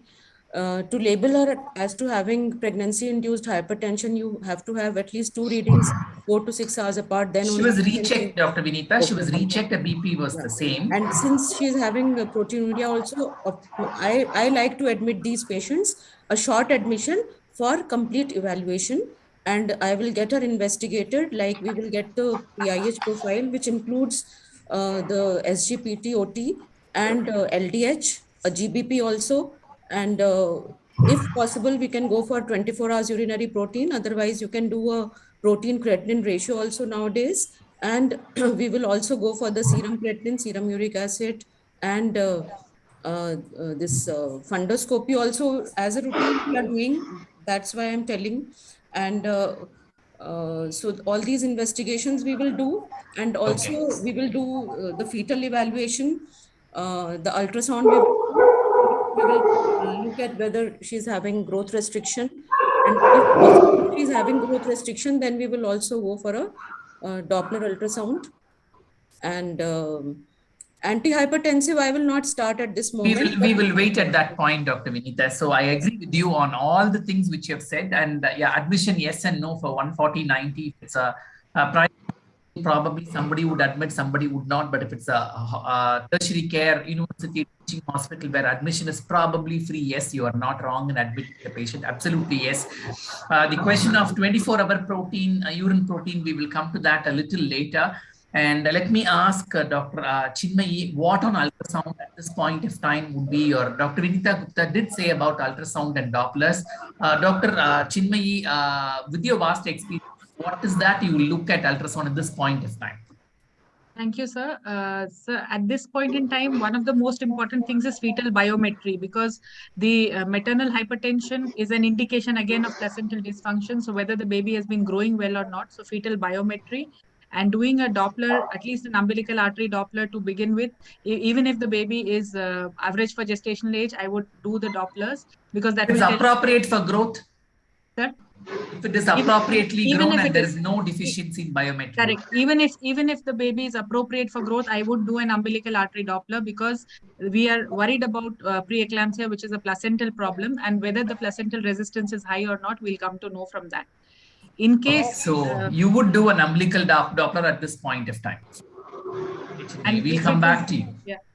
And Dr. Nisha, would you be concerned about the pedal edema and urine albumin or not? Not about the pedal edema. Urine albumin just adds because it is present. So it just says that it is like, preeclampsia. Although, but Dr. Vinita wanted to do a creatinine ratio, and she said she would do a 24-hour urine protein. So what is your thought on that, Dr. Nisha? Would you do a as per the literature that is available and the guidelines, maybe the 24-hour thing is a better thing compared to this thing. But if you have a dipsticks, if you have done that, I mean, it is already 1+, then later 6 hours later it was 2+. So okay. I mean, at present this information is here and it goes towards preeclampsia, labeling it for that matter. But once you admit, you can do that, and that will be further confirmation. Fine. Okay. So we will come back to that. I would like to differ with you a little bit, and we'll come back to that a little later. Patient was admitted and LFT, RFT coagulation was done. It was normal. Ultrasound corresponding to dates, baby weight was 1.76 and Dopplers were not done. And LICA was normal and the BP increased to 150, 100 millimeters. No other signs symptoms of eclampsia, if you would call it as imminent signs. And now BP being 150 by 100 after a couple of hours, and she's been in the hospital maybe a day now before we got all the investigations. And Dr. Mala, would you start her on antihypertensives now or not? And what is your thought on antihypertensives at this point of time? She's been with us for 1 day now, and from 140/90 BP has gone up to 150/100. This is the time that we have to start on antihypertensive, and most probably mostly we start with Dobetalol, 100 milligram BT, and we see that whether the patient is settling down with labetalol 100 milligram BD or not, and the BP is responding to that or not. Because otherwise, we'll have to, if the patient is not controlled, blood pressure is not controlled on labetalol, that we may have to increase the dose of the labetalol over a period of time. But to begin with, we start with 100 milligram twice daily to control this BP of 150/100. What will be your maximum dose of labetalol? See, basically, we gradually increase, but maximum we go up to 2400, but we do not go up to that much. We give 200 thrice daily, and then we also think of adding another antihypertensive drugs instead of going on increasing the dose of labetalol. Perfect, Dr. Mala. I thought you just spoke my thought. So we would go on to 200 milligrams thrice daily and not more than that, because she would benefit by starting some other antihypertensive rather than escalating the dose of labetalol. Agreed. And at the same point of time, you started labetalol, and there will be people who say that why nifedipine, there is no choice. You could start nifedipine. Somebody would say, I would start hydralazine. Definitely not a bad choice. And somebody would say if alpha-methyl-dopa was available, they would start the age-old alpha-methyl-dopa. And to today's date, there is no antihypertensive which is one better than the other as far as efficiency of decreasing the blood pressure. And even the 2019 guidelines are very clear. You could start any one of them provided the patient is comfortable and the obstetrician is comfortable. These 4 drugs as the first line.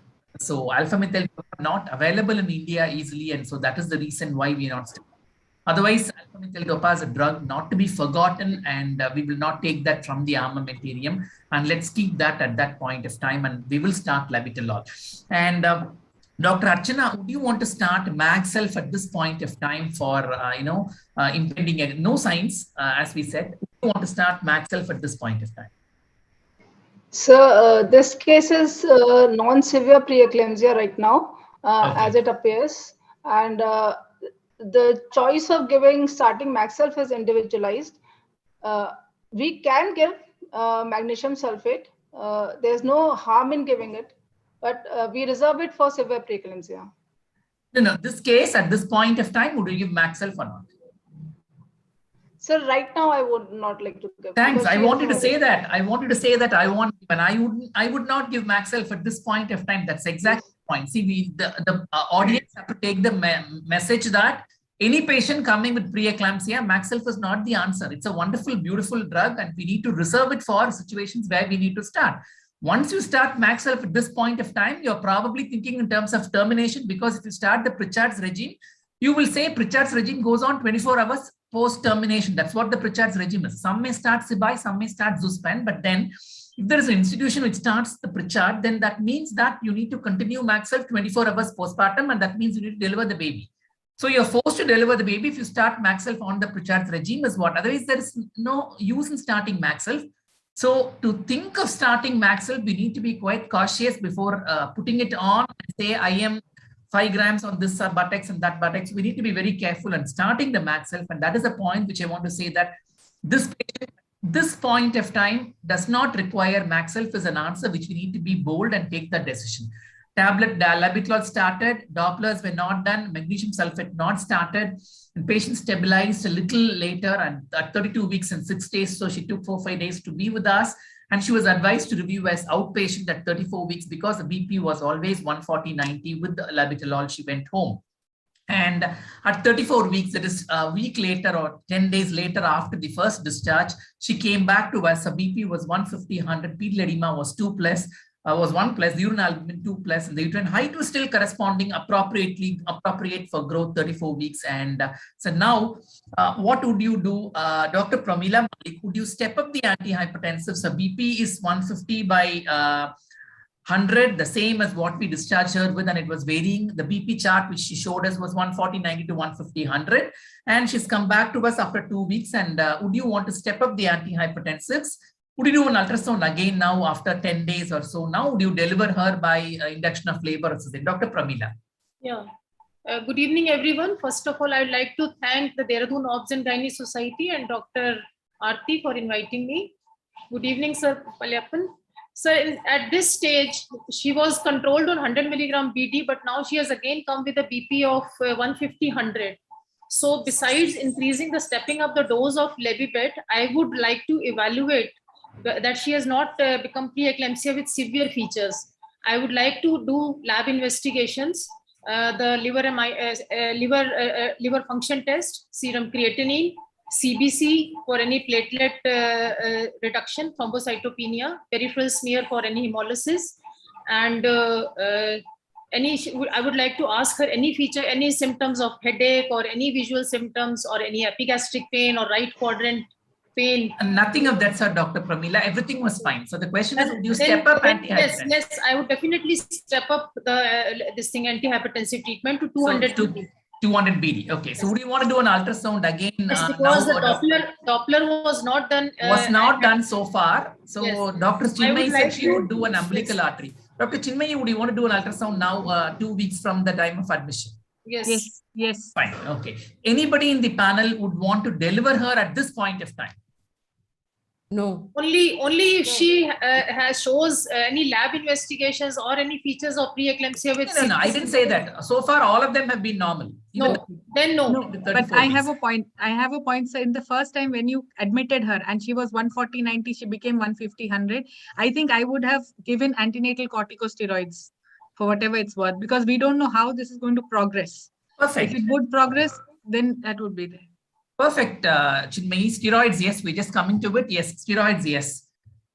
So antihypertensives were continued with escalated dose. Ultrasound and Dopplers were done at this point of time. Both of them were normal, and no plans for delivery. I have not put a Doppler report because I'm sure Chinmay, you will be reading those reports the next case, and we will deal that again. And patient reached 36 weeks of time with the 200 milligrams of labetalol with no abnormal lab parameters, and ultrasounds were normal, Dopplers were normal. The second time Dopplers were normal. She's 36 weeks now. Patient varied between 140/90 to 150/100, and she came in labor. And there were no imminent signs, and vertex at -1 and 2 to 3 centimeters. We were very lucky. This is the real case.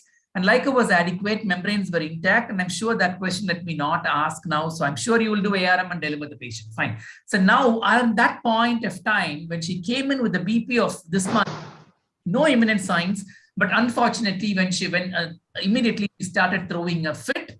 And now let me ask Dr. Vinita again. Madam, would you start her on maintenance regime? Yeah. Diazepam, Maxelf, Labetalol.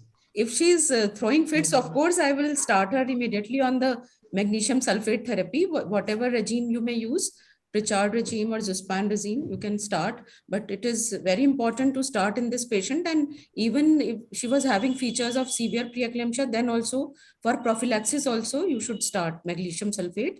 So there are 3 indications basically. And if it in a preterm baby also for neuroprotection, we should give magnesium sulfate. Let's not deviate. She's crossed 36 weeks now. And so of course, we will start magnesium sulfate if she's throwing fits. 100%. And the question is, you would not start maintenance regime because it is dead. Maintenance from Chennai. And we all were fond of maintenance regime 25 years back, and now we're not doing maintenance.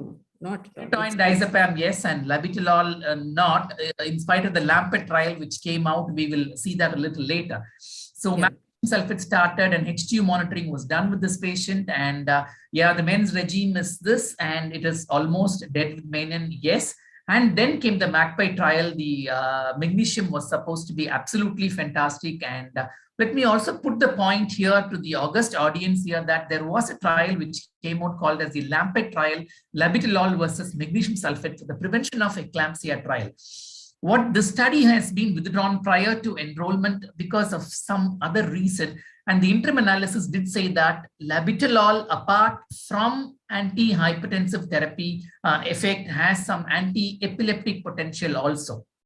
I'm not telling, that's why I put Labetalol in the previous slide. I'm not telling that use Labetalol for prevention of fits or for the fits, but you need to understand, if you choose Labetalol as an anti-hypertensive drug, it's got a minimal amount of anti-epileptic effect also apart from anti-hypertensive, whereas magnesium sulfate would not produce anti-hypertensive effect. It produces only anti-epileptic effect, whereas this has both.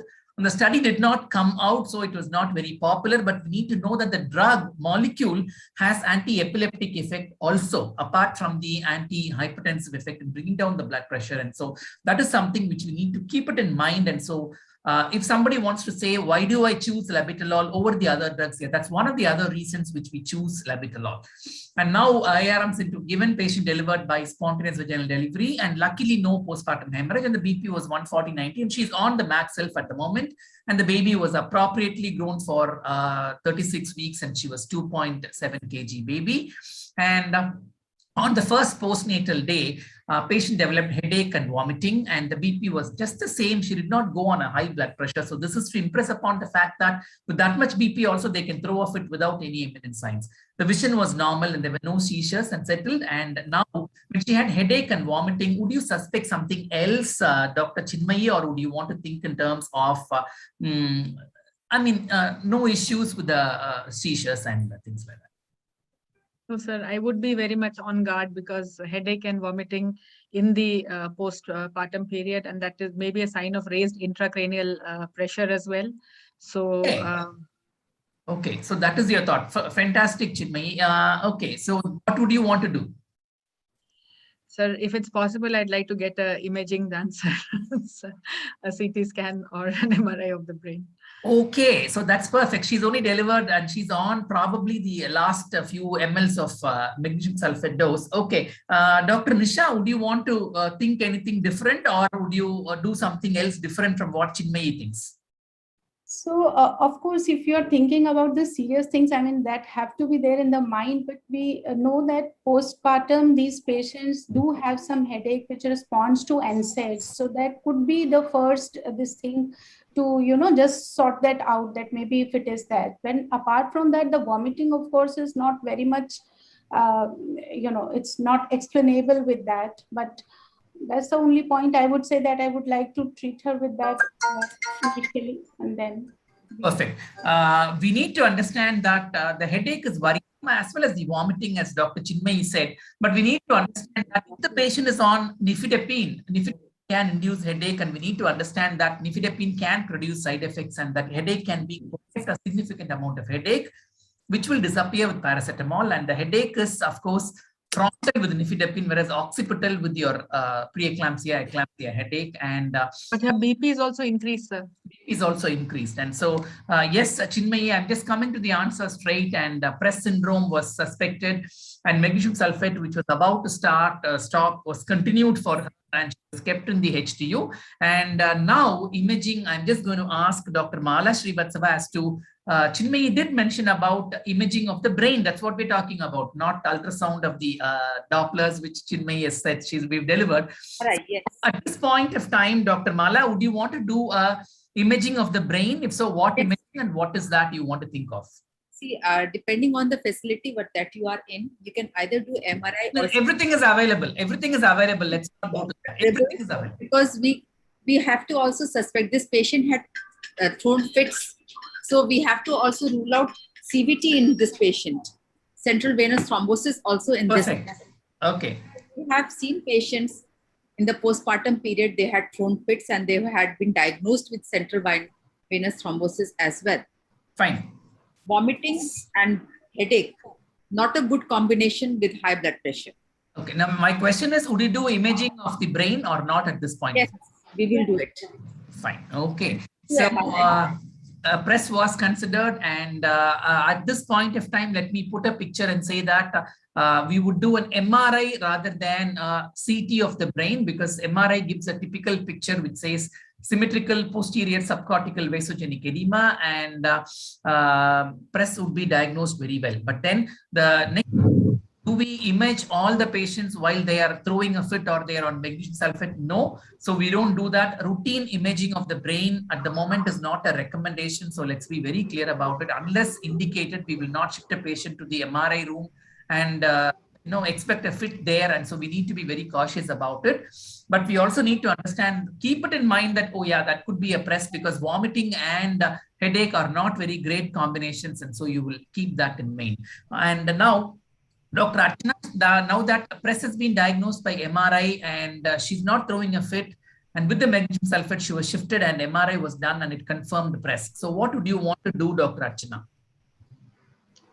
So after diagnosing with Press, this patient has to be continued with MaxSulf regime. Then she might be needing some extra anti-epileptics also along with.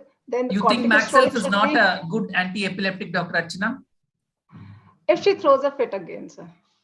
Okay, fine. Okay, so how to treat? Yes, rapid withdrawal. Yes, go on. Corticosteroids, sir. So okay. Corticosteroids. Okay, fine. There are answers. I just wanted you to tell that. Levipril is an anti-epileptic where if it is not responding to magnesium sulfate. Thank you, Dr. Pramila. That was fantastic. So rapidly withdraw if there is any trigger. I mean, put her in a dark room, blah, blah, blah, all those things which you will do. Withdrawal of the offending drug and delivery in eclampsia, we've delivered her. And think in terms of anti-epileptic drugs. She's on MaxSulf already. And in spite if she throws a fit, as Dr. Archana said and Dr. Pramila said, yes, you will think in terms of giving some other anti-epileptic drug along with magnesium sulfate. And you're not wrong in giving levetiracetam, a drug which is approved, and there is no contraindication to give levetiracetam now in pregnancy and in the postpartum period. So you can go ahead, and the neurologists are very fond of it, and they will say, take off the MaxSulf and give levetiracetam. No, we will not take off MaxSulf. We will continue MaxSulf and continue levetiracetam, no doubt. And now Dr. Archana did say about corticosteroids. But steroids theoretically improve the vasogenic edema, but there is no evidence for their use in Press syndrome. So let us not give steroid at this point of time. That's a message I want to give. It will increase the BP, no doubt. Anyway, it will increase the BPI even if you give it antenatally for lung maturity, but then not at this point of time, because though it will improve theoretically, Press will not get cured with steroids. And so please don't start steroids for a Press syndrome, whereas your MaxSulf will settle it and give anti-epileptics like Levipil if it is necessary. Routine imaging in preeclampsia is not recommended. I mean, brain imaging, that's what I meant. And routine MaxSulf for patients with high BP, we discussed, we will not go through that. Now this patient was managed and she went home, and change alone is eternal, perpetual and immortal. And now let me ask Dr. Pramila, if this patient to the next pregnancy, or probably a primary gravida comes and she says, my mother had eclampsia or whatever, would you do some tests for prediction? And we will ask Chinmayi also after Dr. Pramila, what tests would you do to predict the eclampsia? At the time of discharge, I would like to counsel her to keep her BP checkup at home and would evaluate her 12 weeks postpartum also. Whether if she's going to come to you in early pregnancy next time, then would you want to do something? Yes, I would like to start her on ecosprin, low dose aspirin, and do a uterine artery Doppler at the time of the nuchal scan. And even when I'm doing an aneuploidy screening, I would like to add the PLGF in that. Thank you. That was fantastic. We'll come to aspirin a little later. We had enough of prediction for preeclampsia, but then let me ask Dr. Chinmayi, what is your thought on screening for preeclampsia? Leave alone the ultrasound, Dr. Chinmayi. We'll come to that a little later. Would you want to do any serum markers and say that there would be increase of this marker, and you could say, because Dr. Pramila said she would do a PAGF. What is your thought on that? Therapy and PLGF both. Sorry? What we consider now as routine antenatal care should include screening for aneuploidies in first trimester. And aneuploidies is done by beta-HCG and PAP-A. PAP-A, which is pregnancy-associated plasma protein A, is a very good placental biomarker. And levels of PAP-A less than 0.4 multiples of median are associated with a high risk of placental dysfunction. So this can be automatically incorporated in a protocol. We don't have to do anything extra, sir. All we need to do is just recalculate the markers in terms of already available value of PAP-A and the maternal history, maternal biophysical profile, and the ultrasound, because you are anyway going to do an ultrasound. So while doing the NT scan, you add the uterine artery Doppler to the NT scan and check the maternal BMI, take the mean arterial pressure of the mother in early pregnancy. And that should be taken in both the arms in a specific way that has been recommended by governing bodies. So when we include all these factors, including history of preeclampsia in the past pregnancy, history of preeclampsia in the mother, in her sister, or even mother's sister for that matter, it's an extended family history. So you need to just spend 10 more minutes in the antenatal period. 10 minutes we have already done the pilot, sir. It takes 10 minutes extra to do all these things. And once we do that, we can give them a prediction for preeclampsia in that particular pregnancy to the tune of 85 to 90%. Prediction for preterm preeclampsia, that is preeclampsia which starts before 34 weeks, to 85 to 90% for a false positive rate of 10%. Are you meaning the FMF and the aspirin? So we will discuss that. I thought somebody would bring the picture of the SFLT and soluble endoglin. That is in later stage. Correct. Later stage. Second trimester. I was asking only the serum markers because Chinmayi combined the ultrasound and the serum markers. Yes. At nuchal scan, we do only PAP-A and PLGF, SFLT, PLGF ratio later on. Perfect, Dr. Pramila. These serum markers, sir, will be useful in the condition like you mentioned last time, when that 32-week woman came in. Whether we have to admit or not admit, at that time, this kind of a marker would help. But the problem is it costs 6,000 rupees and it's valid only for 1 week. No. See that let's not bother about the cost. But the question is, it is not SFLT is not easily available to do. Let us bring that point into clear cut things. Just like asking you to do a umbilical artery Doppler, I can't send this lady to any lab to do an SFLT because it's not done in every lab. It is only on the research level at the moment, and so we can't do an SFLT, though it predicts, and only the fibronectin is for a week for this and that. But SFLT has a little more longer. But it is not easily available. That is the problem. It is. I don't know the cost. Chinmayi, you may be 6,000, but there is an SFLT PLGF ratio that they give us, and that question when you asked us first time whether we'd admit or not admit the patient, we could do that SFLT PLGF and decide whether to admit or not admit or not. Perfect. Can I add something? Sure.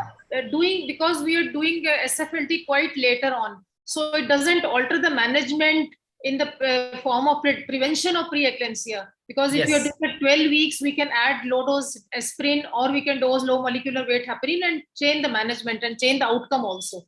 Dr. Pramila, would you want to think in terms of low molecular weight heparin at that point? Yes. Not if the uterine artery Doppler is showing a high resistance and PLGF and PAP-A are also predicting, and I will screen the patient for APLA. And if she is showing APLA positive, I'll definitely like to start. APLA positive, APLA positive is different. Positive, yes, but that's a different story. Otherwise, let's not message that we will start low molecular weight. I think empirically, there is no role of starting unless she's APLA positive. That we should have ruled out before pregnancy.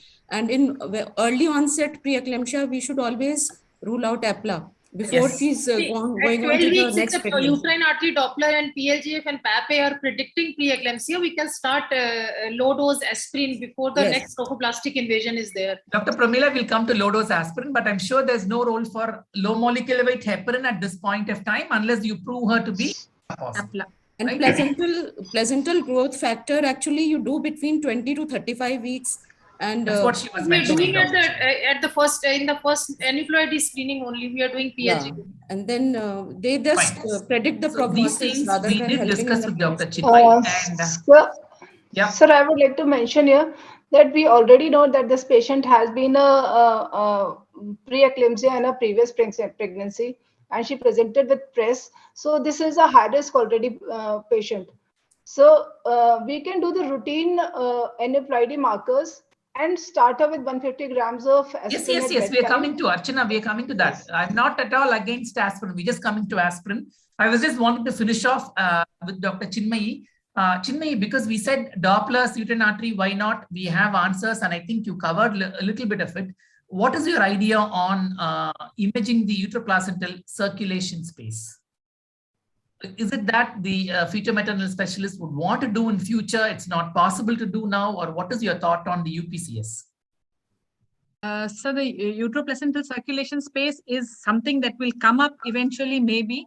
But as of now, what is more applicable and practical to do is the uterine artery Doppler, because this is like something which is an area inside the placental zone, and the like probe what we require for that would have a very, very high.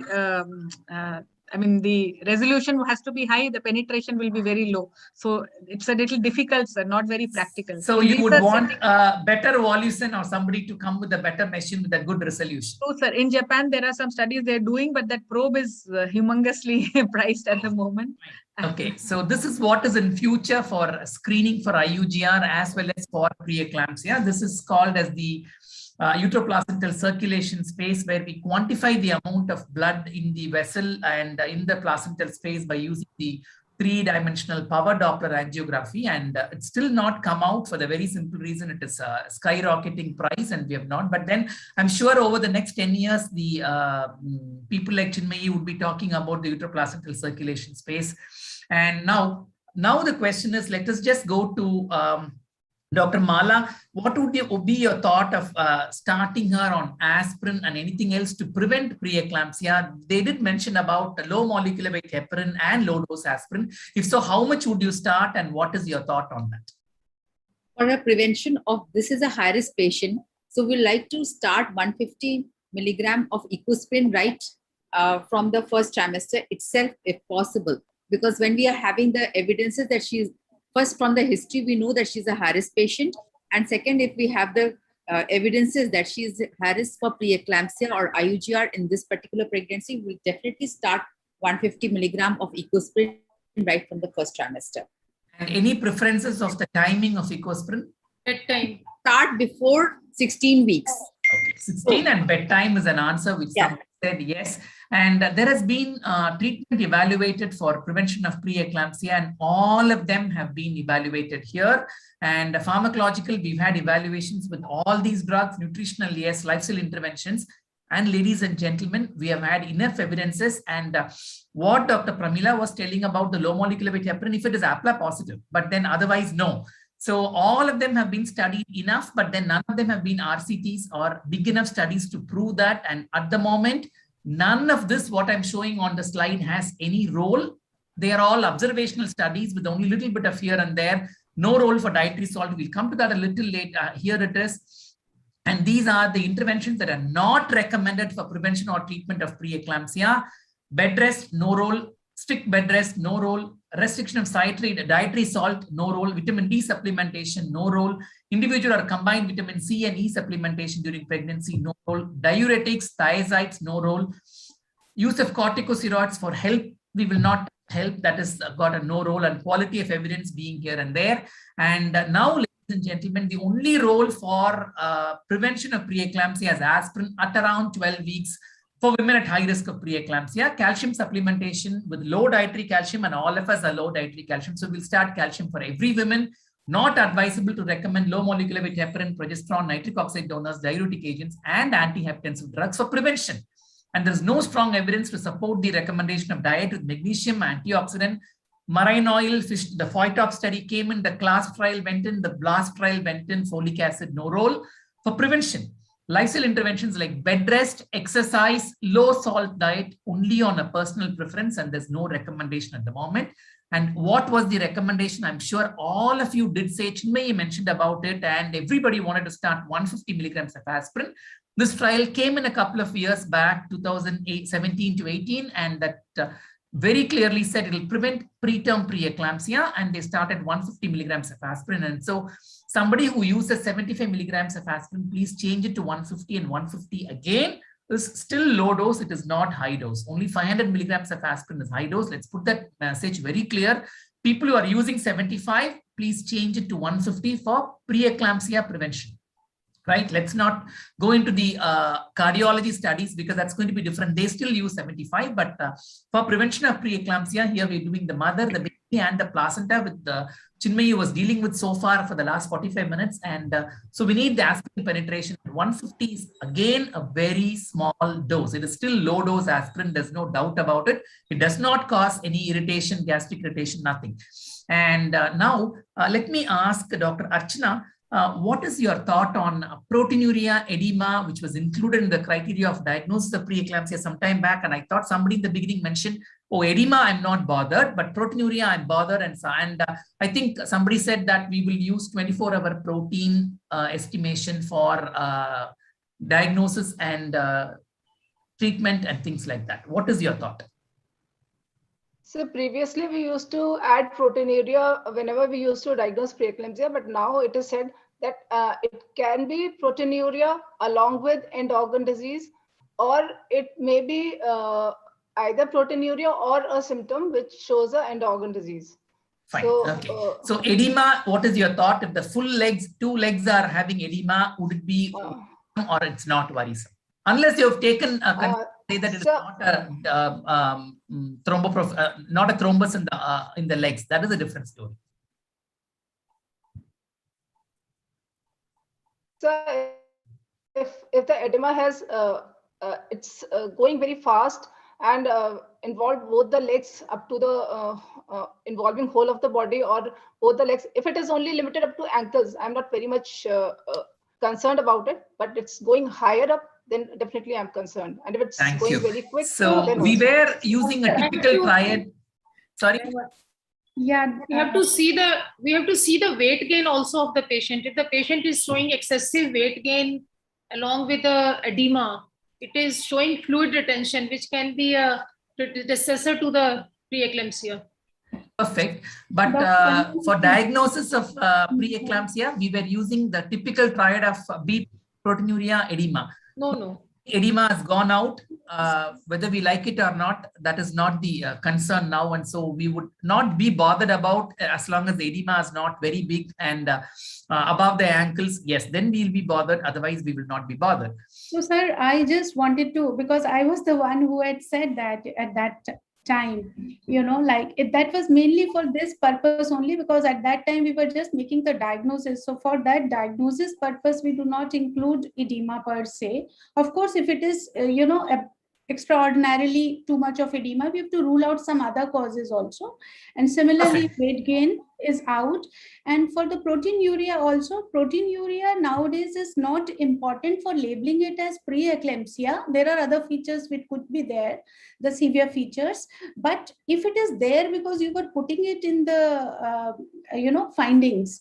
So if it is there, I mean, that's what I was saying at that time, that though they say that 24-hour urine is a better assessment, the 300. Dr. Nisha, I'd like to differ from you, and don't throw stones at me from Lucknow. The question is, we have still not taken off proteinuria from diagnosis of preeclampsia. If there is proteinuria, it is preeclampsia. Proteinuria, it is gestational hypertension. That is very sure. Yeah. Question is, we were doing 1+, 2+, 3+, and whatever, 3 milligrams per day. 1+. So, okay. let me ask you a question in a different way. Her proteinuria was 1+ today, and would you do the proteinuria every day? And if it increases to 2+ or 3+ in a 3 days time, would you be more bothered? Is my question. No. Once the proteinuria is there, you are not doing it every day. And ideally speaking, the proteinuria should be confirmed by either 24 or easier ways to do a urinary protein creatinine ratio in a spot urine sample. And if it is more than 0.3, then it is significant proteinuria in a pregnant lady. No, we don't quantify the proteinuria unless and until we are thinking in terms of nephritis and things like that. That's exactly what I'm trying to say here. That's fine. The same thing, same thought. So slowly, what happened was we've taken off the quantification of proteinuria at that point of time because it doesn't give us any estimate of risk. And I'll be happy if somebody wants to take this and say, what is this pious study and things like that. So actually, okay, that's a song which just comes out. I wanted to put it.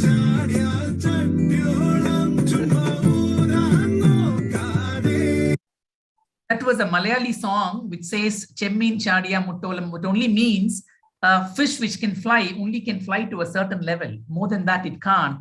So the proteinuria was also like that. We did edema and we took off edema. We used proteinuria and proteinuria also went off. What happened was this was a study which came a little earlier, but then it didn't pick up anybody's notice. And this was a study which came out with the 2023 women, and neither dipstick, spot protein creatinine ratio nor 24-hour urine protein predicted maternal or fetal outcomes. Yes. It was recommended in the NICE guideline. And once proteinuria has been found, don't do repeat assessments of proteinuria. That's not required. So 1+ may become 2+, doesn't matter. Okay. And for diagnosis, yes, we need to do proteinuria. So you can use dipstick, and the recent 2019 guidelines says you can use dipstick's method, and if it is found proteinuria positive, it's enough. So don't do estimations more and waste time, and 1+ proteinuria becoming 3+, or it is more than 3 grams, doesn't matter now. So it doesn't use, instead use the Piers model where you use the other components other than your proteinuria and edema, which has been almost given off. You can use the hepatic, CNS, cardiorespiratory, renal, and hematological. Application of this model into clinical care could improve outcomes by assisting decisions around timing of delivery. And we have the Gestrosis model coming up in India, which is being used very well. So you could use the full Piers model or the Gestrosis model for outcomes and for decision-making in preeclampsia. Whether you would deliver at this point of time and things like that, use this model rather than edema and proteinuria, which we were using 25 years back. And we did discuss about the drugs.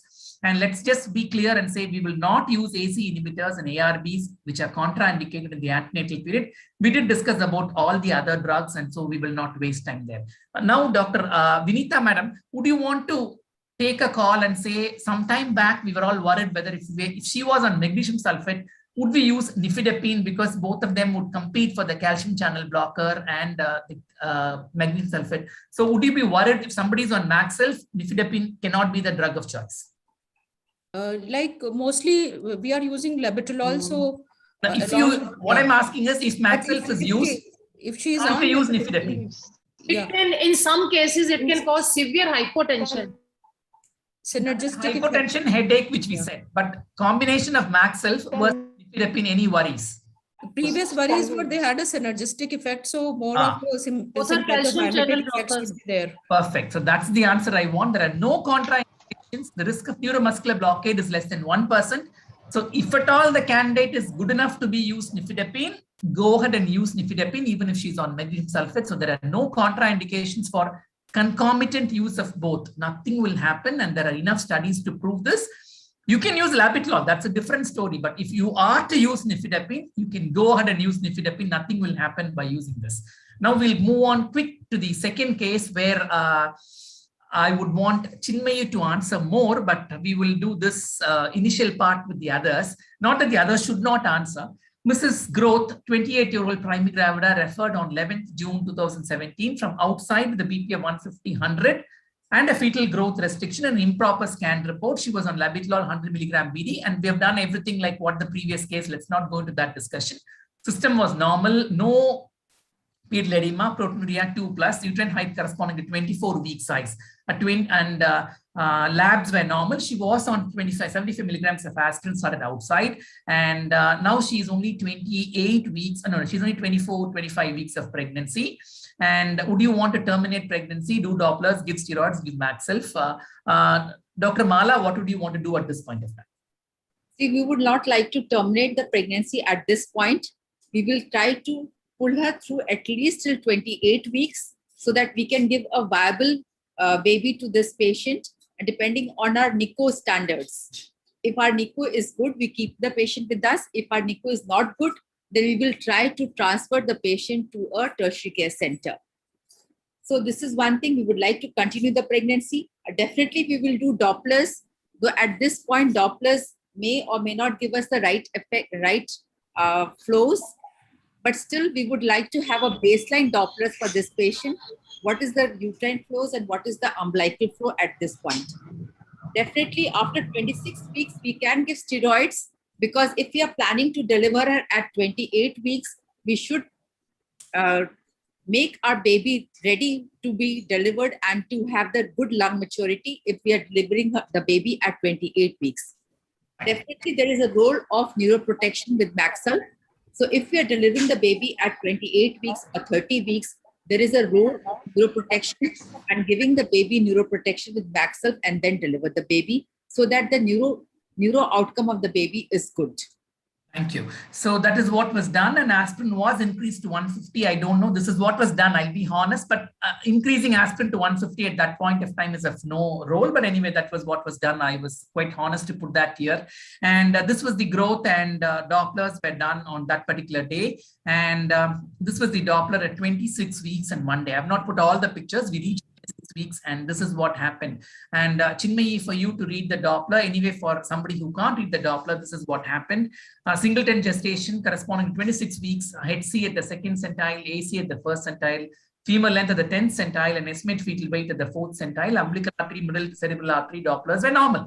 CPR was 1.48, and ductus venosus was imaged normal, and it's a normal Doppler study. Chinmayi, anything more would you want at this point of time, or is it okay? No, sir, that's okay. Like a volume, if it was there, that would also be useful. Like a volume was normal. Uterine artery Doppler? Was not at that point of time. Was She's not too done at this point, but that she anyway has hypertension, and we know that there is uteroplacental insufficiency. So if it is a fetal growth restriction with normal Dopplers, so we have to rule out other causes of fetal growth restriction also, like aneuploidy or intrauterine infections. Perfect, but this is a lady who had, the mother already has features suggesting that there would be a placental dysfunction here. So now I'm sure Dr. Chinmayi did mention about the POTO study, the Delphi centile. We became 5th and 3rd centile on the Delphi, and so whatever. And now, Dr. Vinita, when would you want to repeat the Doppler for this lady? See, if the Doppler and ultrasound was normal. Yeah, normal if it is normal. If it is normal, then I think there is no point in repeating before 2 weeks. And if it is abnormal, then weekly. Then twice a week. Suppose the other factor, the maternal factor, is quiet, then you repeat after 2 weeks, it makes fine. But there is a maternal problem going on. Then we should repeat it weekly. And if there is a problem in the Doppler, then twice a week. But if everything is fine, but then we can repeat it after 2 weeks. But if there is a problem in the mother, then after 1 week. And if the Doppler is abnormal, then twice a week. Or maybe second day. I'm sure Chinmayi did mention this. Let's not read on that. We go. And now, Chinmayi, you were talking about AFI. AFI was normal. And the question is, let me ask Dr. Nisha first. Dr. Nisha, what is your thoughts on reliability of the AFI? So what would you want to do? Would you be bothered if the AFI is more or AFI is less? Let's not bother about poly. So oligohydramnios, what is your thought, Dr. Nisha? So oligoamnios, if it is present, if it is like we do the deepest pocket, the single vertical deepest pocket, we see that. So if it is there, obviously this patient has been evaluated for congenital anomalies. So looking for the renal. Ruled out. Yeah, that is important. Otherwise, as far as the delivery or, the follow-up is concerned, of course, this usually goes hand in hand with the FGR cases. as we are. So it is a part of that. So it as No, such, my question is, if you have a Lycra volume of 6 or 5, would you be bothered about the growth restriction or not is my question. We'll ask Chinmay after that. 6 or 5 is not so bad. I mean, it's okay. Okay. Like, Chinmay, what are your thoughts on that? How do you rely on the AFI apart from your growth and Dopplers? Yes, sir. It has a supporting role in my reporting because suppose a trend is more important. Suppose it was the 4-quadrant AFI was 12 1 week back and it suddenly becomes 6, then that's an important feature. If it is less than the critical value, say single deepest, the thing is we can take AFI both ways, 4-quadrant and single deepest pool. With 4-quadrant, your interventions are more. So if you want to use one method, the single deepest pool is better. Now, suddenly, if the AFI comes down, that's also an indication that the fetus, the kidneys are okay, but they're not being perfused very well.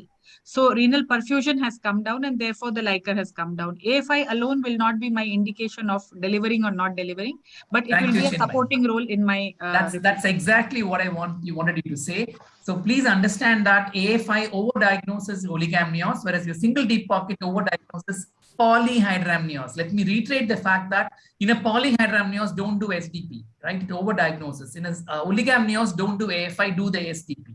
So detect adverse outcomes with polyhydramnios, use AFI. Detect adverse outcomes with oligohydramnios, do use SDP. And this is something which, again, I'm putting it little on the controversy from the Cochrane database. It's not my opinion. I'm sure Dr. Pramila is looking at me.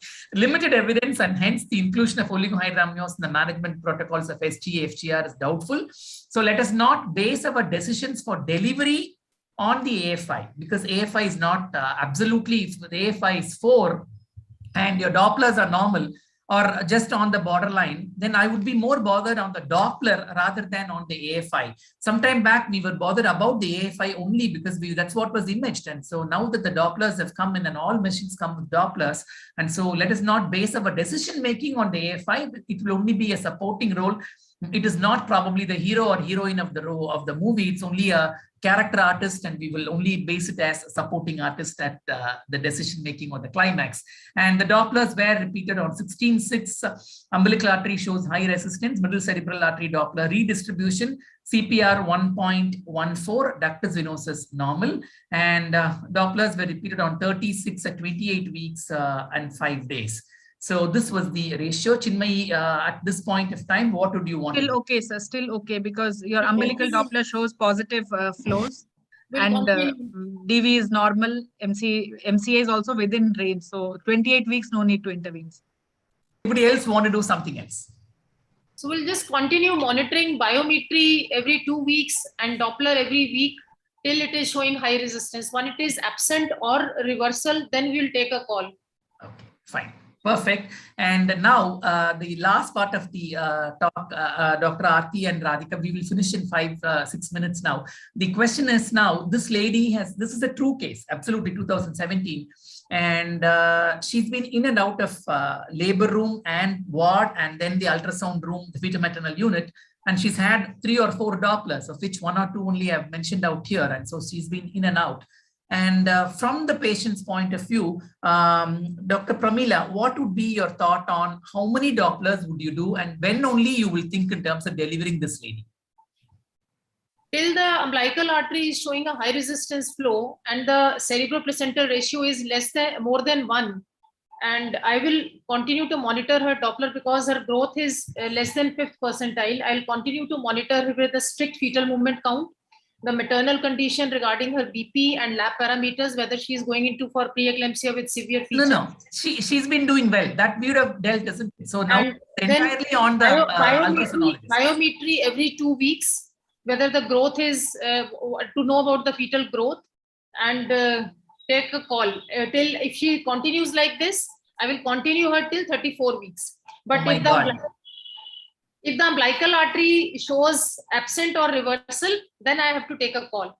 Fine. Agreed. That is a very clear point. But this is a lady from the patient's perspective. She's gone into for steroid, for Maxel. So she came out and she was in the HTU. She went to the ultrasound room 3 or 4 times. So till the Dopplers are normal, I would not like to give her the steroids. I would like to give her the steroids because she is being regularly monitored, once it starts showing increased PI and or it's showing middle cerebral artery, then I'll give the steroids once I'm planning to deliver within 1 week.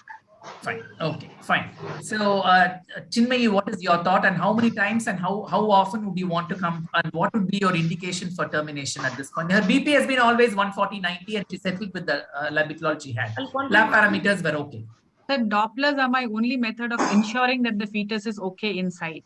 So I will do it whenever it is necessary. For example, like they said till now, if it's no okay, we'll see every week or something. But suddenly, if this woman, the blood pressure shoots in between and something happens, I don't mind doing another Doppler at that time. Let her not go into scan room. You bring the machine close to the bed there and do it. And every obstetrician should learn at least to do an umbilical artery Doppler, because everything depends. As long as the umbilical artery Doppler is showing positive flows as seen here, we know that the fetus is not under that kind of stress which will develop acidosis. So if the fetus develops absent diastolic flow, we'll plan to deliver.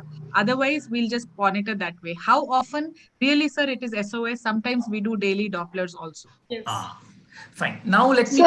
I only wanted one more person in the discussion, but I didn't tell Dr. Aarti. Yes. We have a new.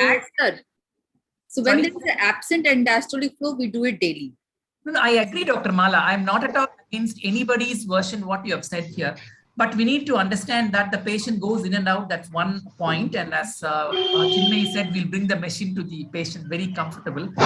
We have one more class of people who are absolutely helpful for the baby. That is the neonatologists. Yes. We have not had one of them here. See, we allow them to talk to the patient and the attender, and it depends on the way they.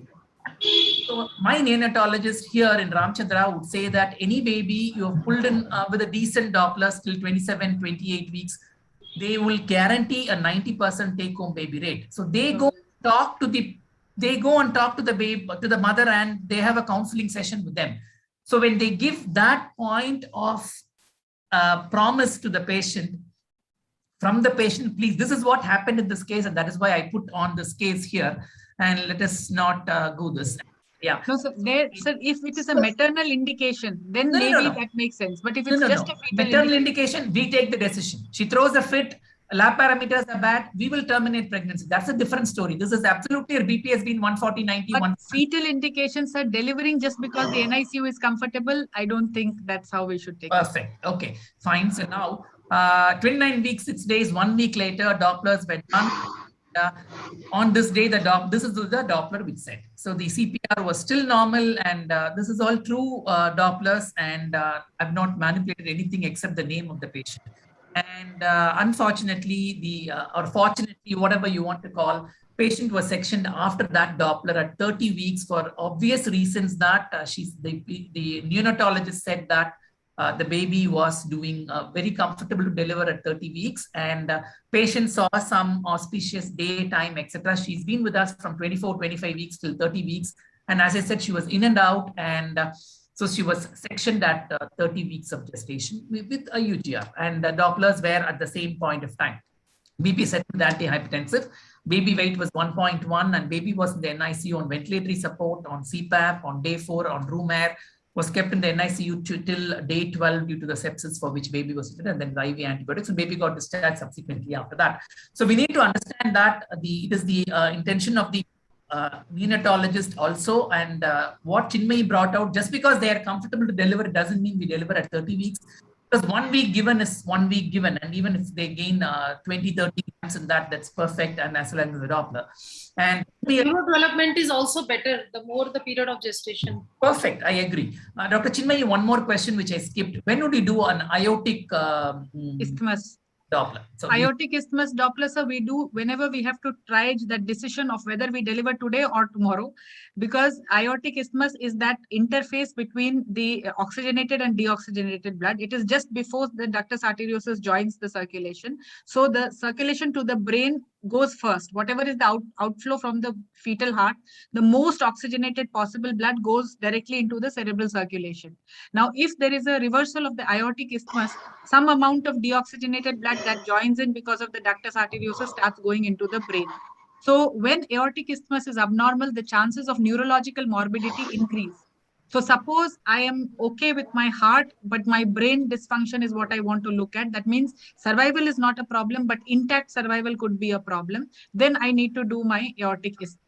Usually it is not done routinely, isn't it? No, not routinely. So it's First not of all, done routinely. The evidence only is very patchy and experimental at this moment, not routinely, but in 27, 28 weeks, when you want us to deliver, we would take the aortic isthmus as our guide. This was the Gratakos protocol, which she did mention, and so let us not go into that and conclude the. We have shot 5 minutes more. We have 10 minutes more time, and preeclampsia definition has undergone an evolution and revolution. Maxel still probably remains the panacea drug for eclampsia. No antihypertensive drug is the best. Individualize each drug. SFLT and ratios may be the predictor of preeclampsia. At the moment, it may change, but it's not available easily. 3-DPD of the uteroplacental circulation screening method for preeclampsia and FGR. In future, not available easily. 150 milligrams is probably the best drug for prevention of complications of preeclampsia. Let me word it that way. And Peyer's model may improve outcomes by assisting decision for timing of delivery. FGR versus SGA, I'm sure Chinmayi mentioned, FGR definitions have changed very well over the few years, and Dopplers becoming mandatory. AFI single deep pocket has less value in decision making, only supportive role, and umbilical artery Doppler in early FGR is crucial as it picks up the FGR early. Ductal stenosis Doppler predicts fetal death in early FGR, and aortic isthmus Doppler predicts neurological injury, not still yet come into the routine basis. Stage-based protocol of growth restriction may give better results. NICU salvageability still remains a very crucial part of FGR management. And Dr. Mala did tell in the beginning itself that it depends upon the NICU whether you are comfortable with the 27-weeker, 28-weeker, 30-weeker, or a 32-weeker, or we transfer doing in utero.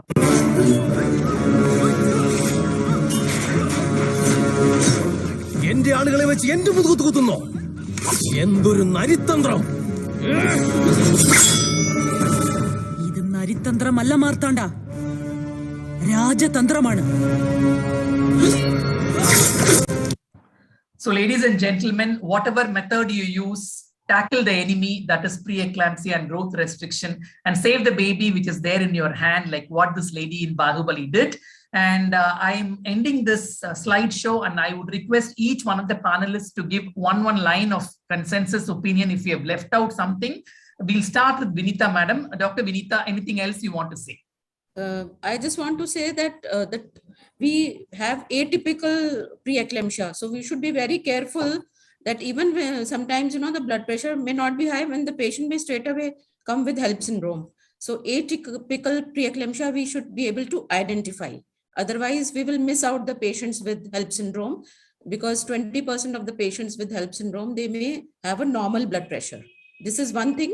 Another thing I would like to say is that patients with HELLP syndrome, after delivery, the platelet count still falls. Like the nadir is around 2 to 3 days after delivery. So we should evaluate the platelet count after delivery also.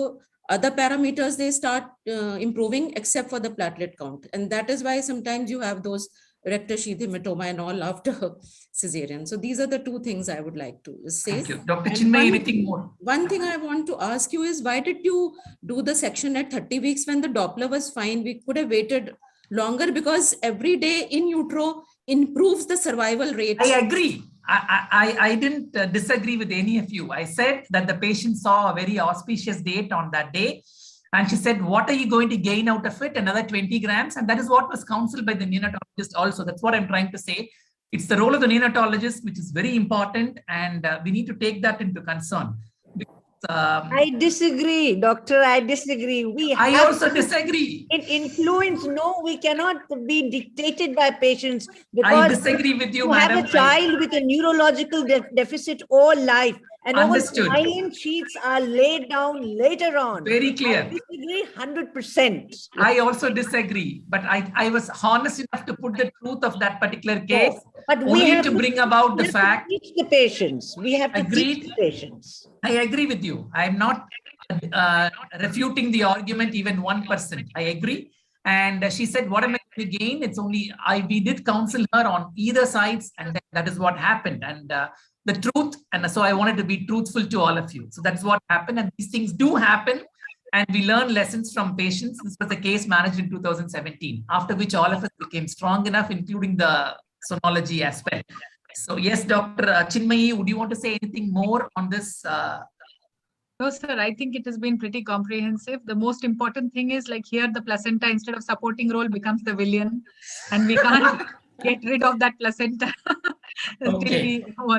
I thought you want to say that at some point of time that preeclampsia is not a placental disease, it's a disease of the heart, like what Dr. Baski Tilaganathan was. It's a thought process, sir. It's a thought process. So but we have not- everything said and done, sir, it's predictable, may not be always preventable, but preventing it is also important because like Baski's theory, whether it's a chicken and egg theory, we really don't know which comes first. But having preeclampsia predisposes women to problems later on in life. So this is the window to optimize women's health if we can prevent preeclampsia. So we will probably discuss that in the next Dehradun meeting, that whether it's a disease of the heart or disease of the placenta. So that's from Chinmayi. Dr. Nisha, any last word, one statement, 1 minute from Dr. Nisha?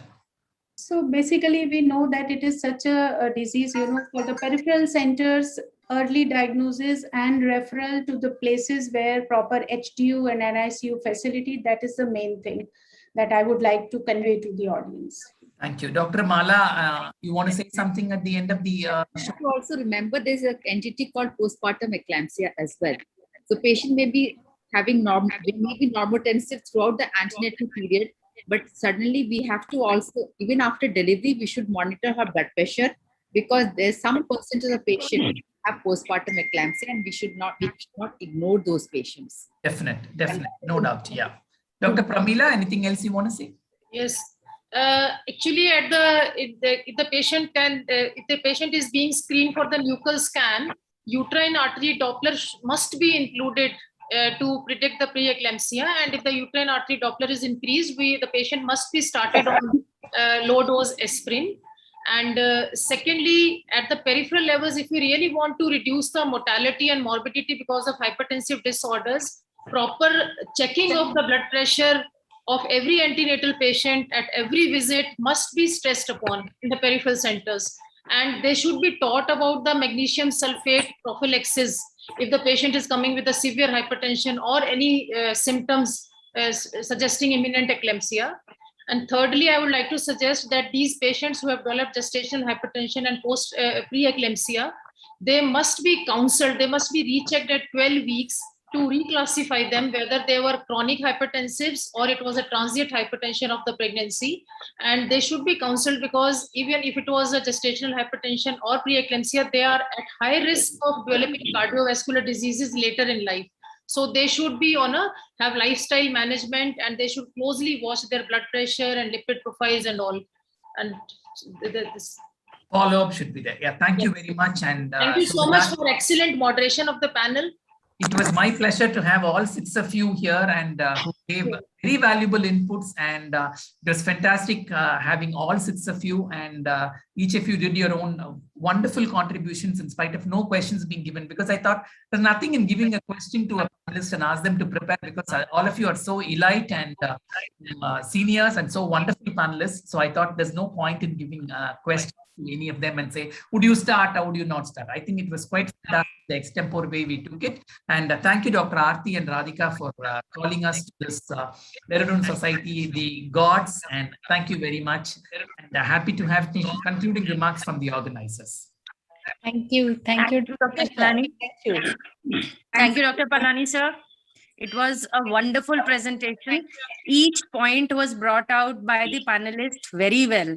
I think the only thing which you did present very honestly was your case, where we had a little bit of things, but that's how the dilemma of obstetricians are, and that's how we learn from it, how patients sometimes under the pressure, we also get carried away, because after all, we are also humans. But yes, it is a learning experience that we should not be carried away. Rest, I think I'll pass on and thank you for conducting this session so well. And Dr. Jyoti will take it over from here. Thank you, Doctor, for the wonderful presentation, and the moderation which you did was so nice. And with the patience with which you listened to everybody and you agreed with everybody, even though there were places where you disagreed.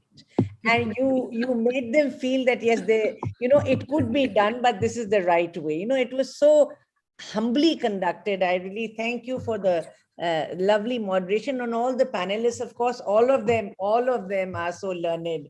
And medicine is not one line. It is a variation. People, the same thing will be, some change will be by one doctor and the other, and both of them will be correct. For example, right, you said you have had to have heparin injection should not be given unless there's an APLA positive. But if you've had a patient who has had 4 or 5 fetal losses, everything is normal. Everything is normal, sir. In that patient, I have personally given low dose heparin on no indication, and they have gone up till term. They have gone up till term. And nowadays, there's a seronegative APLA also. You don't get anything positive on the test. So, everybody has an experience, everybody has something, and everybody is, will say, look, I did this and I was successful. Though this is just, it's a very small research, very small research. You cannot claim anything on that. It's perhaps by chance, even if you didn't give anything, the child would have delivered at term. But definitely so many people and everybody, I think, by and large, are doing right by their thinking. Of course, majorly we've got to be agreeing with certain things and follow what the requirement of that particular patient is at that time. Thank you. Thank you, Dr. Chinmay and Dr. Palaniappan. Excellent moderation and a perfect discussion by all the panelists who were at par. So what you said were right when Manisha introduced that she is going to challenge the moderator and the panelists. But it was a very fruitful meeting. Lots of take-home, clear, crisp messages for all the audience. Big thanks to both of you and to all my expert panelists. Thank you, Dr. Vinita. Despite your busy schedule, they have NABH inspection going on, and that's something, which takes away all your energy. Still, she agreed to be with us. Thanks, Dr. Mala, Dr. Nisha, Dr. Pramila, and Dr. Jyoti ma'am, Dr. Archana. She was also occupied, but she was humble enough to accept the invite. A big thanks, and thanks to Walton Bushnell also for perfect relay, and everything is so well organized. Thank you so much. Over to Radhika. Thank you, everyone. It's a privilege for our society. Thank you, ma'am. Such experienced panelists, such experienced, the Dr. Chinmay who gave us a talk. We were very honored to have Dr. Madhuri and Dr. Bipin Pandit sir to come and give us their precious time. It was a wonderful panel and excellent faculty from top to bottom. And I think I'm blessed that at this stature of my career, I get to be with all of you at this platform and learn. Thank you so much. And thank you, Aarti ma'am. This is always your brainchild. You come up with the best possible ideas. Thank you so much. And thank you, Team Walter Bushnell. Thank you so much for organizing this. I would like to thank Dr. Aarti for including me in this panel. Actually, she made me meet 2 people. One is my senior, Dr. Manisha Singh. She's my senior. And Dr. Chinmay. I didn't realize actually. So thankful to Dr. Aarti for inviting, and Dr. Palaniappan, very nice panel. You really made us feel very homely here. And I'm happy to see Dr. Jyoti Sharma. I just saw you are from KGMC. That was so nice to see. And then Chinmay is also from KGMC. Here. So really from KGMC. And my MBBS from KGMC and MS from Allahabad. So Archana Madhuri is my senior from Allahabad, and all of you from KGMC. Lovely.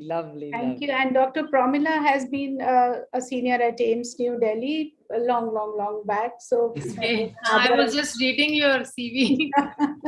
So nice to meet you. You joined in which year? Elaborate introduction was not waste, Palani sir. It brought in so many people together. No, it threatened me. It increased my blood pressure. But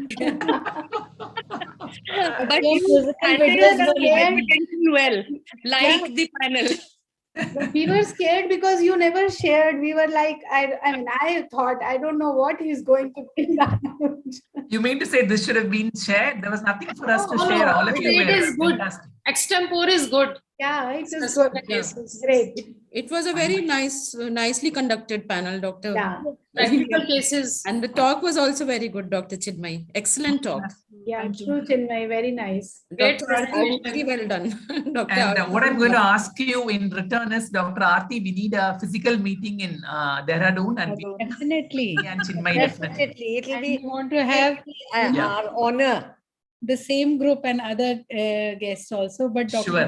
Dr. Keep us Archana, in Dr. mind because Manisha, Dehradun is a lovely the place whole to come, gang. and we will definitely come back. Hope we all meet